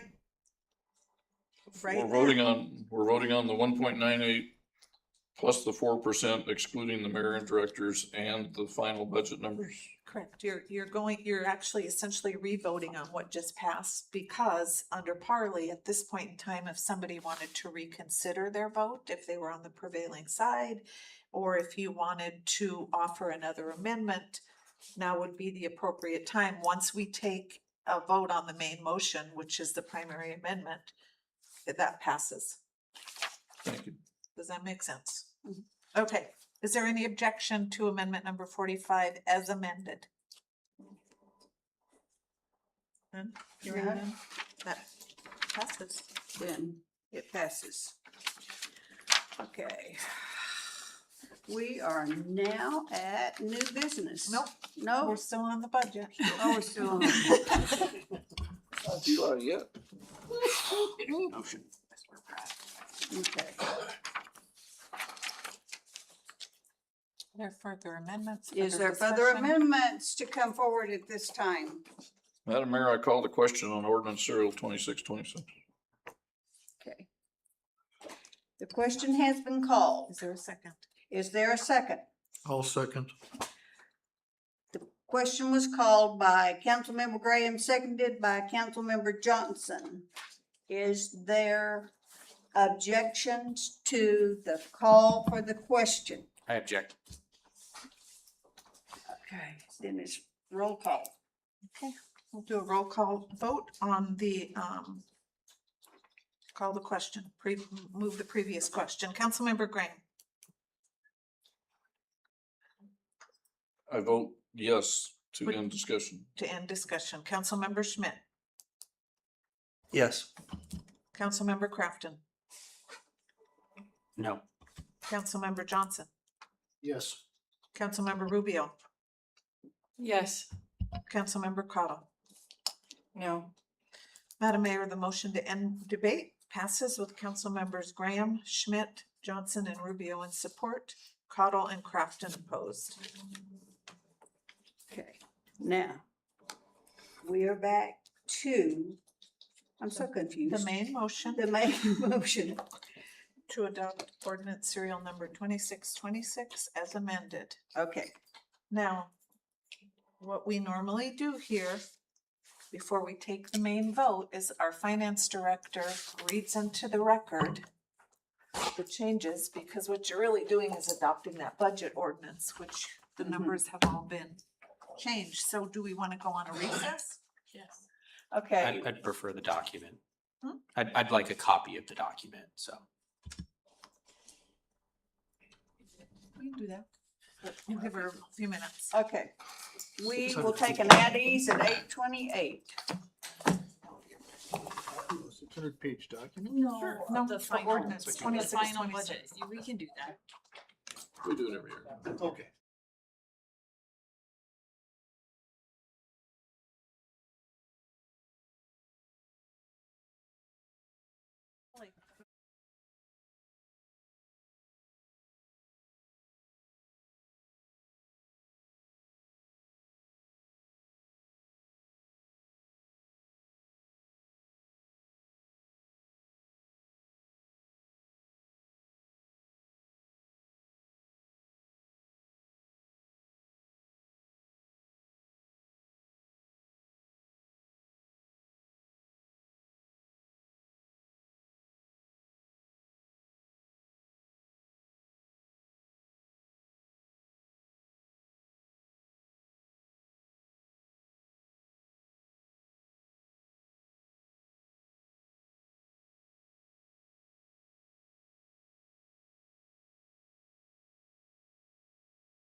We're back on the record at 8:48.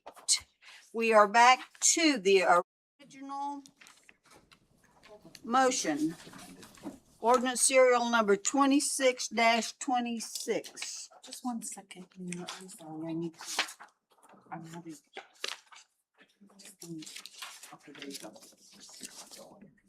You ready? Okay, we've already had discussion. We're just voting, right? Okay. Madam Clerk, if you would do a roll call vote on ordinance serial number 26-26. As amended. As amended. Yes, ma'am. Happy to do it. Hold on 1 second.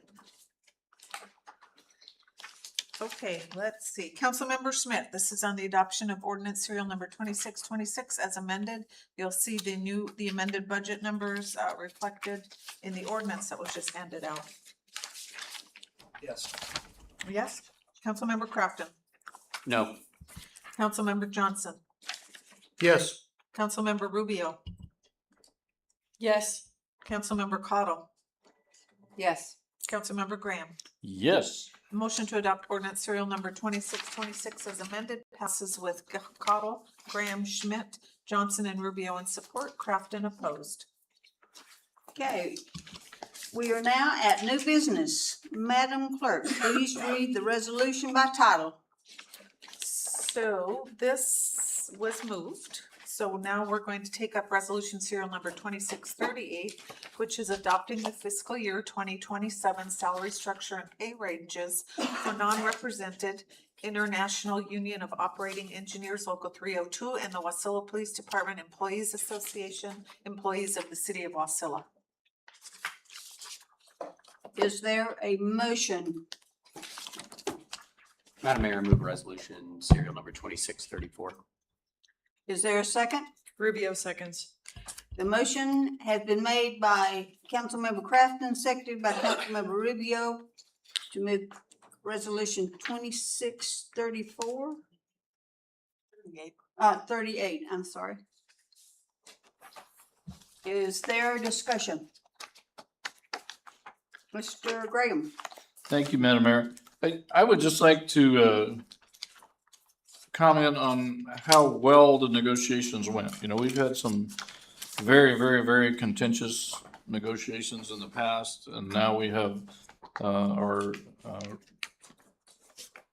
relationship with all three unions has improved considerably over the years, and I certainly appreciate the manager's role in making sure that the union reps and the line employees understand what's going on in the negotiations to make them go much smoother. So I think that's definitely worth mentioning. Thank you. Is there further discussion? Madam Mayor. Mr. Crafton. Thank you. I think because we passed Amendment 45, it adjusts pay scale. So we would need an amendment, would be in order. So Madam Mayor, I move that we amend Resolution 2638 to remove the 12 positions that we had discussed earlier from this pay scale.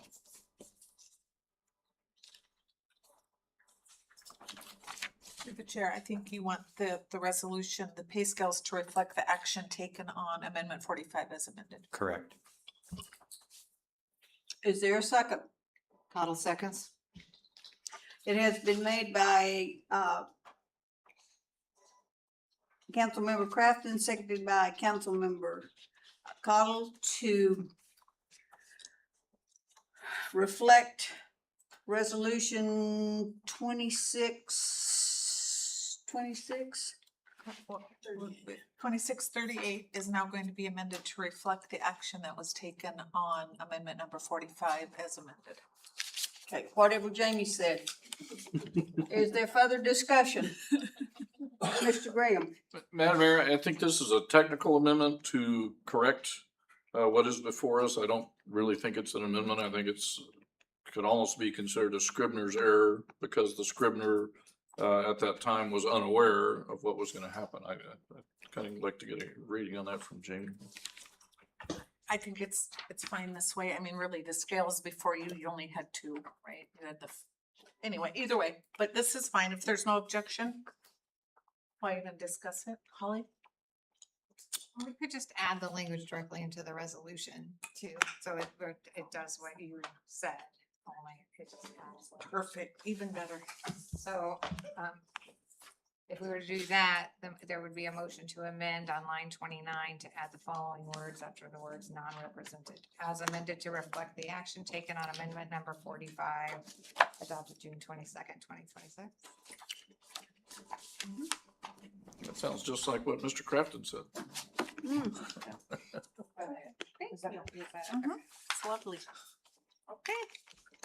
No objection to that. So the main motion, is there any objection to adopt resolution serial number 2638 as amended? Well done. Resolution is adopted. Okay, next do you guys want to take the resolution that was pulled off the consent agenda now? Okay, that's resolution serial number 2636, approving the First Amendment to the contract between the City of Wasilla and Otna Construction and Primary Products Company LLC for $560,557.04 in consideration to develop and utilize an on-site waste disposal area for excess unclassified excavation on the taxiway Kilo construction project. Is there a motion? Madam Mayor, move resolution serial number 2636. Is there a second? Cottle seconds. The motion has been made by Councilmember Crafton, seconded by Councilmember Cottle on resolution serial number 26-36. Is there discussion? Madam Mayor. Mr. Crafton? Thank you, Mayor. Few questions, probably to Eric, if you could, Mayor. The big one was just some questions I had around the funding portion of this. So the agenda amendment listed off that it was $240,000 from taxiway K FAA and $320,000 from the city CIP, which doesn't translate percentage wise. So basically, the agenda said the share would be 76% to 24%, but the statement says it's 74.26. So there's a discrepancy on the dollar amount.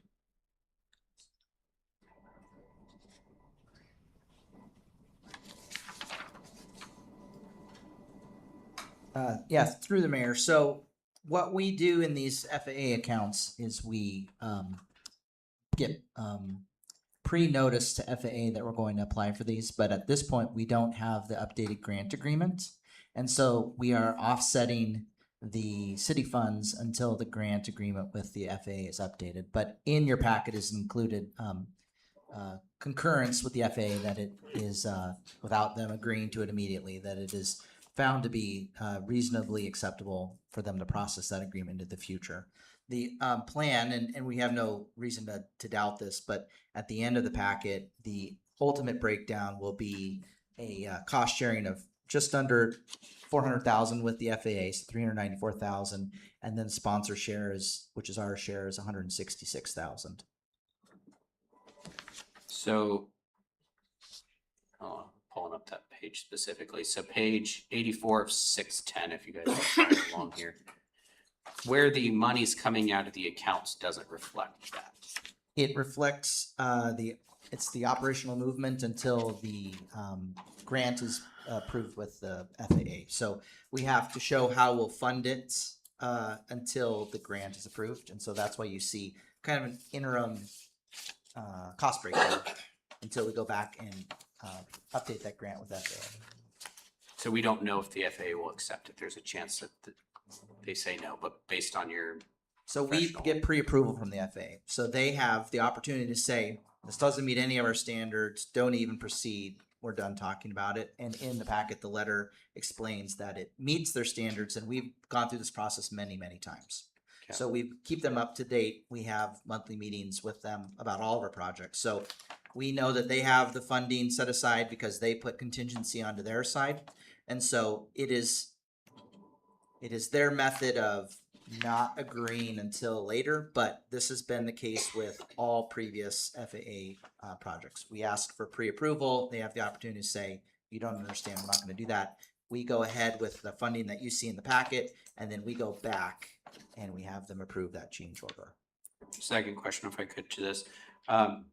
Do these dollars that we're committing our share of prevent us from doing any other portions of the project that we wanted to get done? Or might need to get done?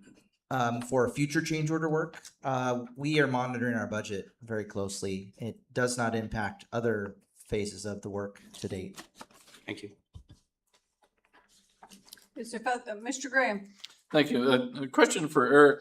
You know, it talks about, you know, acquiring to develop and utilize an on-site waste disposal area. Is that an area we already own, or are we paying them to buy some property, or what are we doing here? No, great question. So it is, we're not buying any property. It is the work of expanding the waste area. So one of the things we do not want to do is pay the expense of hauling material offsite.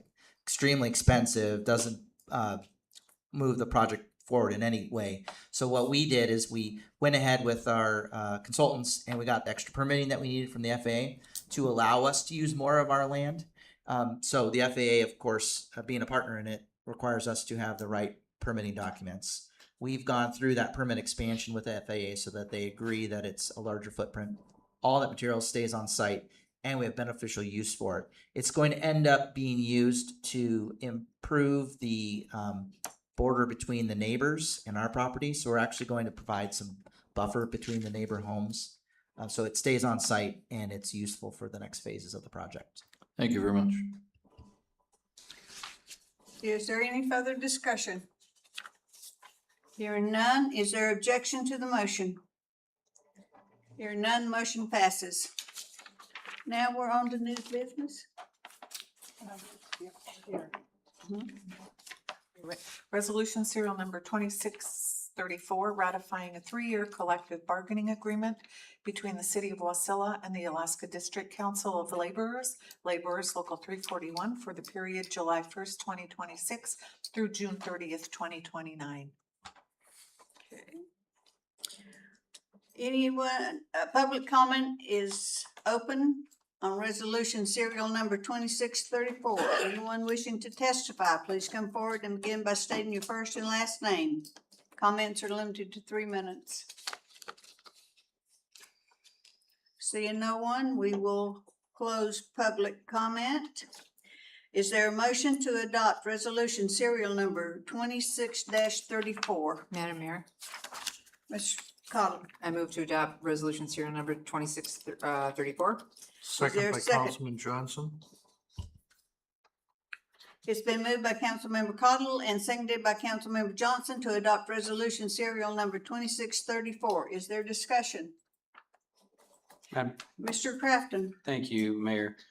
Line 26 of the resolution, so page 534 of 610, it references WPDA there. So it says, whereas these terms and conditions of employment promote cooperative relations between the city and WPDEA. Is that supposed to be there?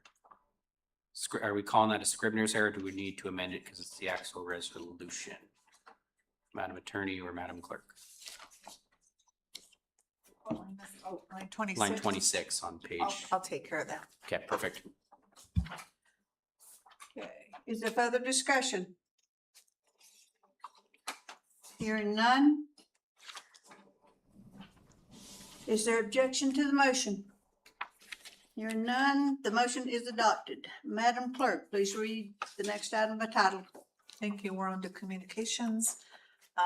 We have 2 items. Item number 2608, monthly financial reports for the period ending February 28th, 2026. And item number 2609, quarterly financial reports for the period ending March 31st, 2026, to include the month-to-date expenditure report, disbursements greater than $10,000, investment report, the quarterly report of businesses receiving a penalty waiver for sales tax. We are now at audience comments, which is a time for members of the public to share their views with the council. This is not a question and answer period or a time for dialogue. Speakers may be referred to administration, or issues raised may be taken under advisement by the council or administration. Please begin your testimony by stating your first and last names, and if you're a city resident, your comments are limited to 3 minutes. Seeing no one, we'll close audience comments and bring it back to the dais. Madam Clerk. Thank you, Madam Mayor. Congratulations, council and staff, on adopting the budget. Travel packets for the AML summer meeting were passed out to you, so if you plan on going, please contact our office. And we will see you here next regular meeting, July 13th. Madam Attorney. No comment, Madam Mayor. Councilmember Rubio. Thank you, Madam Mayor. We had some speed bumps along the way, but I'm glad that we worked them out and worked together as a team to pass the budget. And I would say we're happy with it. That is it. Okay, thank you. Councilmember Cottle. Thank you, Madam Mayor, and thank you, council, and everybody that had a hand in this budget, which is many, many hands. I would like to see us, now that we have passed this budget, to see us definitely start taking a look at all the director and management positions to see what we do have to do for each of them. And I'm hoping with the permission of administration that HR can bring us back some updated numbers on what comparable positions are doing other places, because those numbers change all the time, and they always, of course, they never get smaller, but they always get bigger. But it is, we need to look at not just as a blanket, but each individual position. And I think that's something that we should start looking at now. I don't want directors and managers to think that we don't value them, because we do. But we need to look at each position and take the market value into consideration, and see what we need to do. Thank you. Councilmember Graham.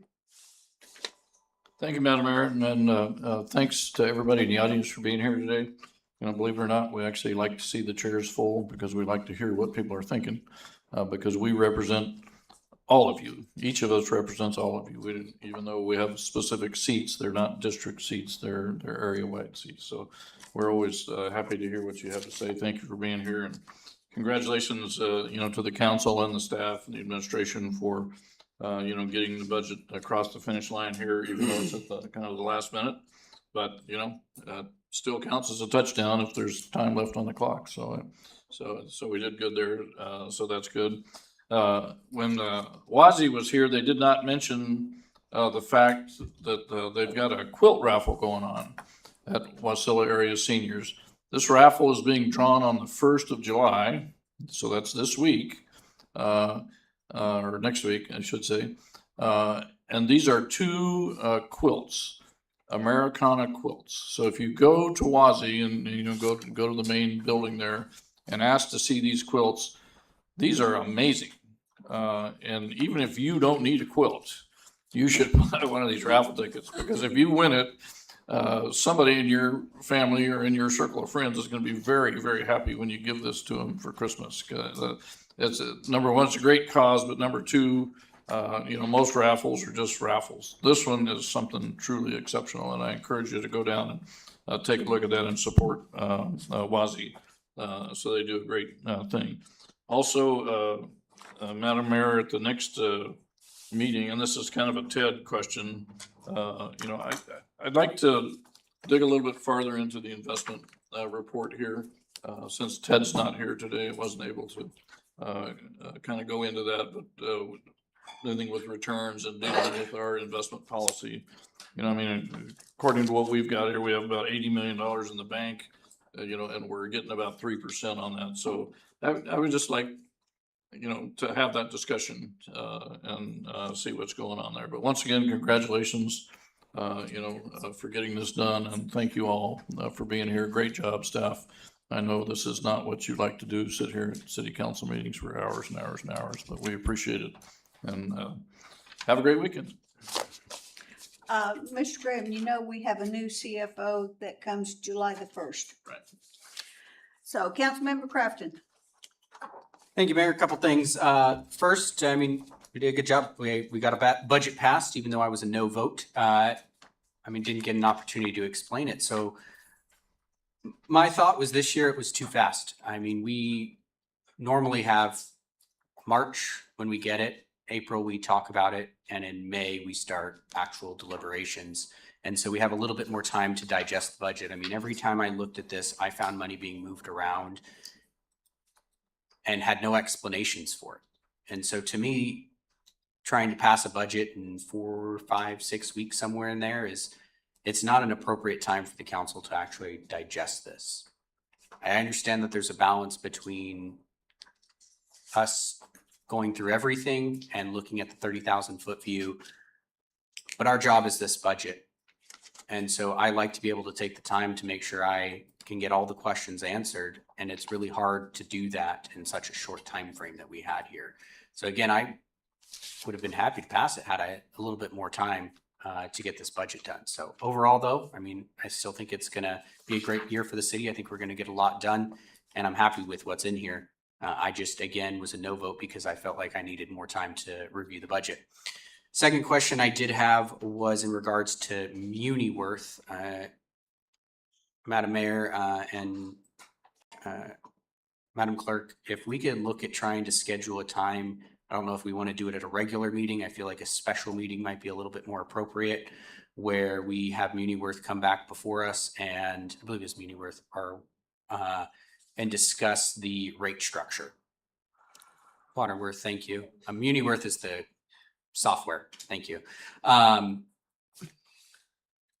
I think that's something that we don't want to push off too long. What Mr. Graham had expressed during the budget was he didn't want to end up in this boat a year from now.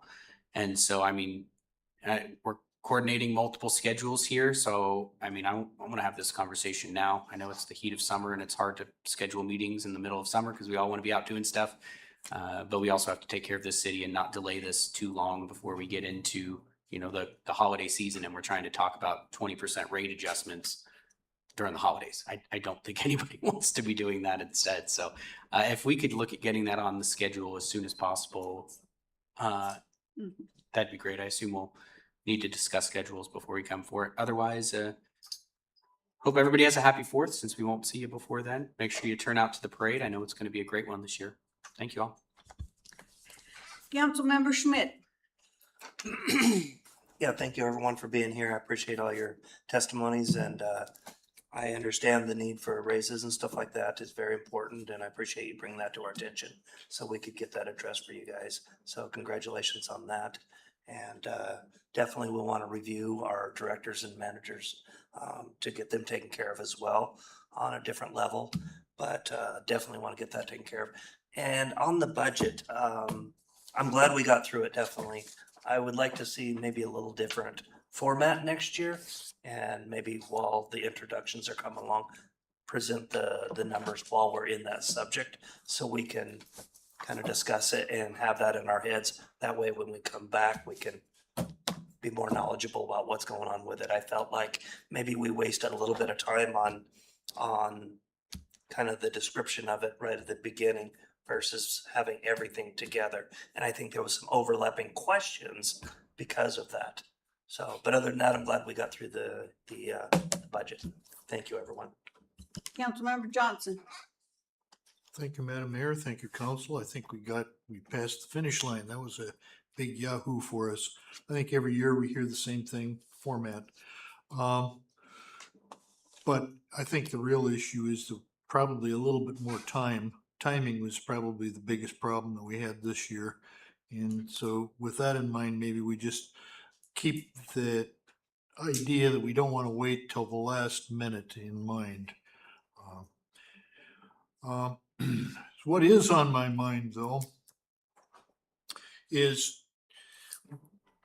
we either have a plan for the city or we don't. And I know that sounds really simple, but, you know, we have a comp plan. It's 2011. It's a little out of date. Looks like we're gonna have a new comp plan. We either have the plan or we don't. If we're not gonna follow the plan, we're just going to change the plan every time somebody comes through with some proposal. Why bother with the comp plan? I mean, other than the fact that we just need it for grants and things like that, it's just cover wash. If we're gonna have a plan, follow the plan. And if people need to change the plan, then we better have a really compelling reason for the city laid out in front of us. And that compelling reason has got to state the downline costs to the city for the change in plan. And inevitably, I keep hearing, oh yeah, it meets the comp plan because it has one word in the comp plan that says this is allowed. Well, it's not the plan. Don't tell me that that's the plan if it's not. Very rarely do I ever really hear anything about the downline costs, say for road construction, sewers or waters, when somebody comes to us with a plan change. I would really like to see all of those downline costs, whether it's a rezoning change. I mean, does the road even meet commercial standards? I don't know, not a clue. Does it have provisions for water runoff? I don't know, who knows? But none of those costs are ever really discussed at the time that we're trying to make these changes. So I want to get ahead of the game. I want to see us come up with a comp plan, follow the comp plan unless there's a really need to change the comp plan. Anyway, thank you. Okay. Mr. Johnson, I'm really glad you talked about the plan, because we need to go along with the comp plan. We need a strategic plan. How are we gonna get from point A to point B? And what's it gonna cost us to get from point A to point B? Right. So you've got to have strategic planning to answer those questions. Outside of that, I thought the administration, all of the directors, everybody brought forth a very good budget. And I also thought that they included the council with more knowledge about what we were doing and why this was this and that was that than has ever been done. So now that Tyler's going to be on board next year, it will be a different budget plan. It will be, from what I understand, a more transparent. I mean, we tried to be as transparent as we possibly could this year. I thought that we had everything covered, but as you can see, I was wrong. So, but anyway, it will be a different ballgame next year. One thing, I won't be here. So, yes, I may be laying in the sun. That'd be great. So anyway, with that, I truly appreciate all of you directors, all of you supervisors and everything, because you make Wasilla what it is. And I will tell you that most of you know my friends from Florida was all here. And they said, and they're from Tallahassee, which is a college town, a great big city. And they said, this is the cleanest city I think that we've ever been in. And of course, my head went this big, because I'm very proud of Wasilla. And I can say that because of all of you. It takes all of you. We're all a team. So with that, we are now at executive session. I would like to excuse staff except for the city attorney, deputy administrator, public works director, and the acting finance director, who are required for the second executive session. Madam Clerk, please read the executive session items by title. Thank you. And I think first we're going to just go in for property acquisition in the interest of time. And then when we come out, we'll see where we're at. So Is there a motion? I move to enter executive sessions for subjects that tend to prejudice the reputation and, For 14.2, the property. oh, we're doing sorry, my bad, 14.2. I move to enter executive session for matters which the immediate public knowledge of would clearly have an adverse effect upon the finances of the city and the discussion of matters subject to attorney-client privileges. Specifically to discuss property land acquisition. Those present in a executive session will be the entire council, mayor, city clerk, city attorney, finance director, public works director, and deputy administration. Okay. It's been moved by Councilmember Rubio, and I need a second. Seconded. And seconded by Councilmember Crafton to enter executive session. Is there objection to the motion? Hearing none, the council will enter the executive session in council conference room. The time is 9:18. You don't need to do anything. If you want to do something to really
9. I need a motion to exit the executive session. Madam Mayor, I move that we exit committee or executive session. Is there a second? Rubio seconds. It's been moved by Councilmember Crafton, seconded by Councilmember Rubio to exit executive session on property acquisition.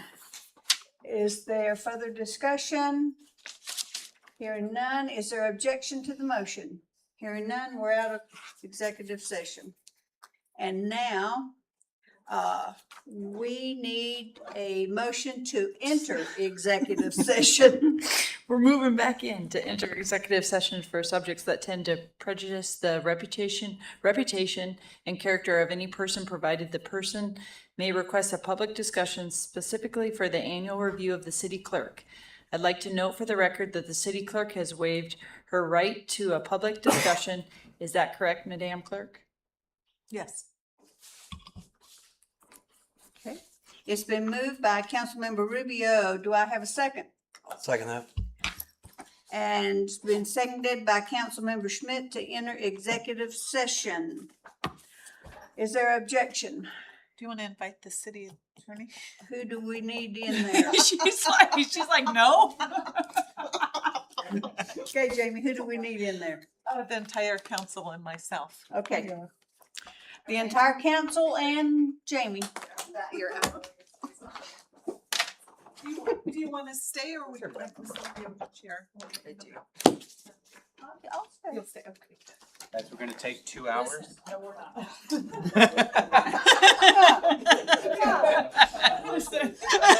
We're gonna come out and she will be gone. No, we're not. Taking 2 hours. Good Lord.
We are back on the record at 10:11 p.m. Is there a motion to exit the executive session? Madam Mayor, I move that we exit executive session. Free time.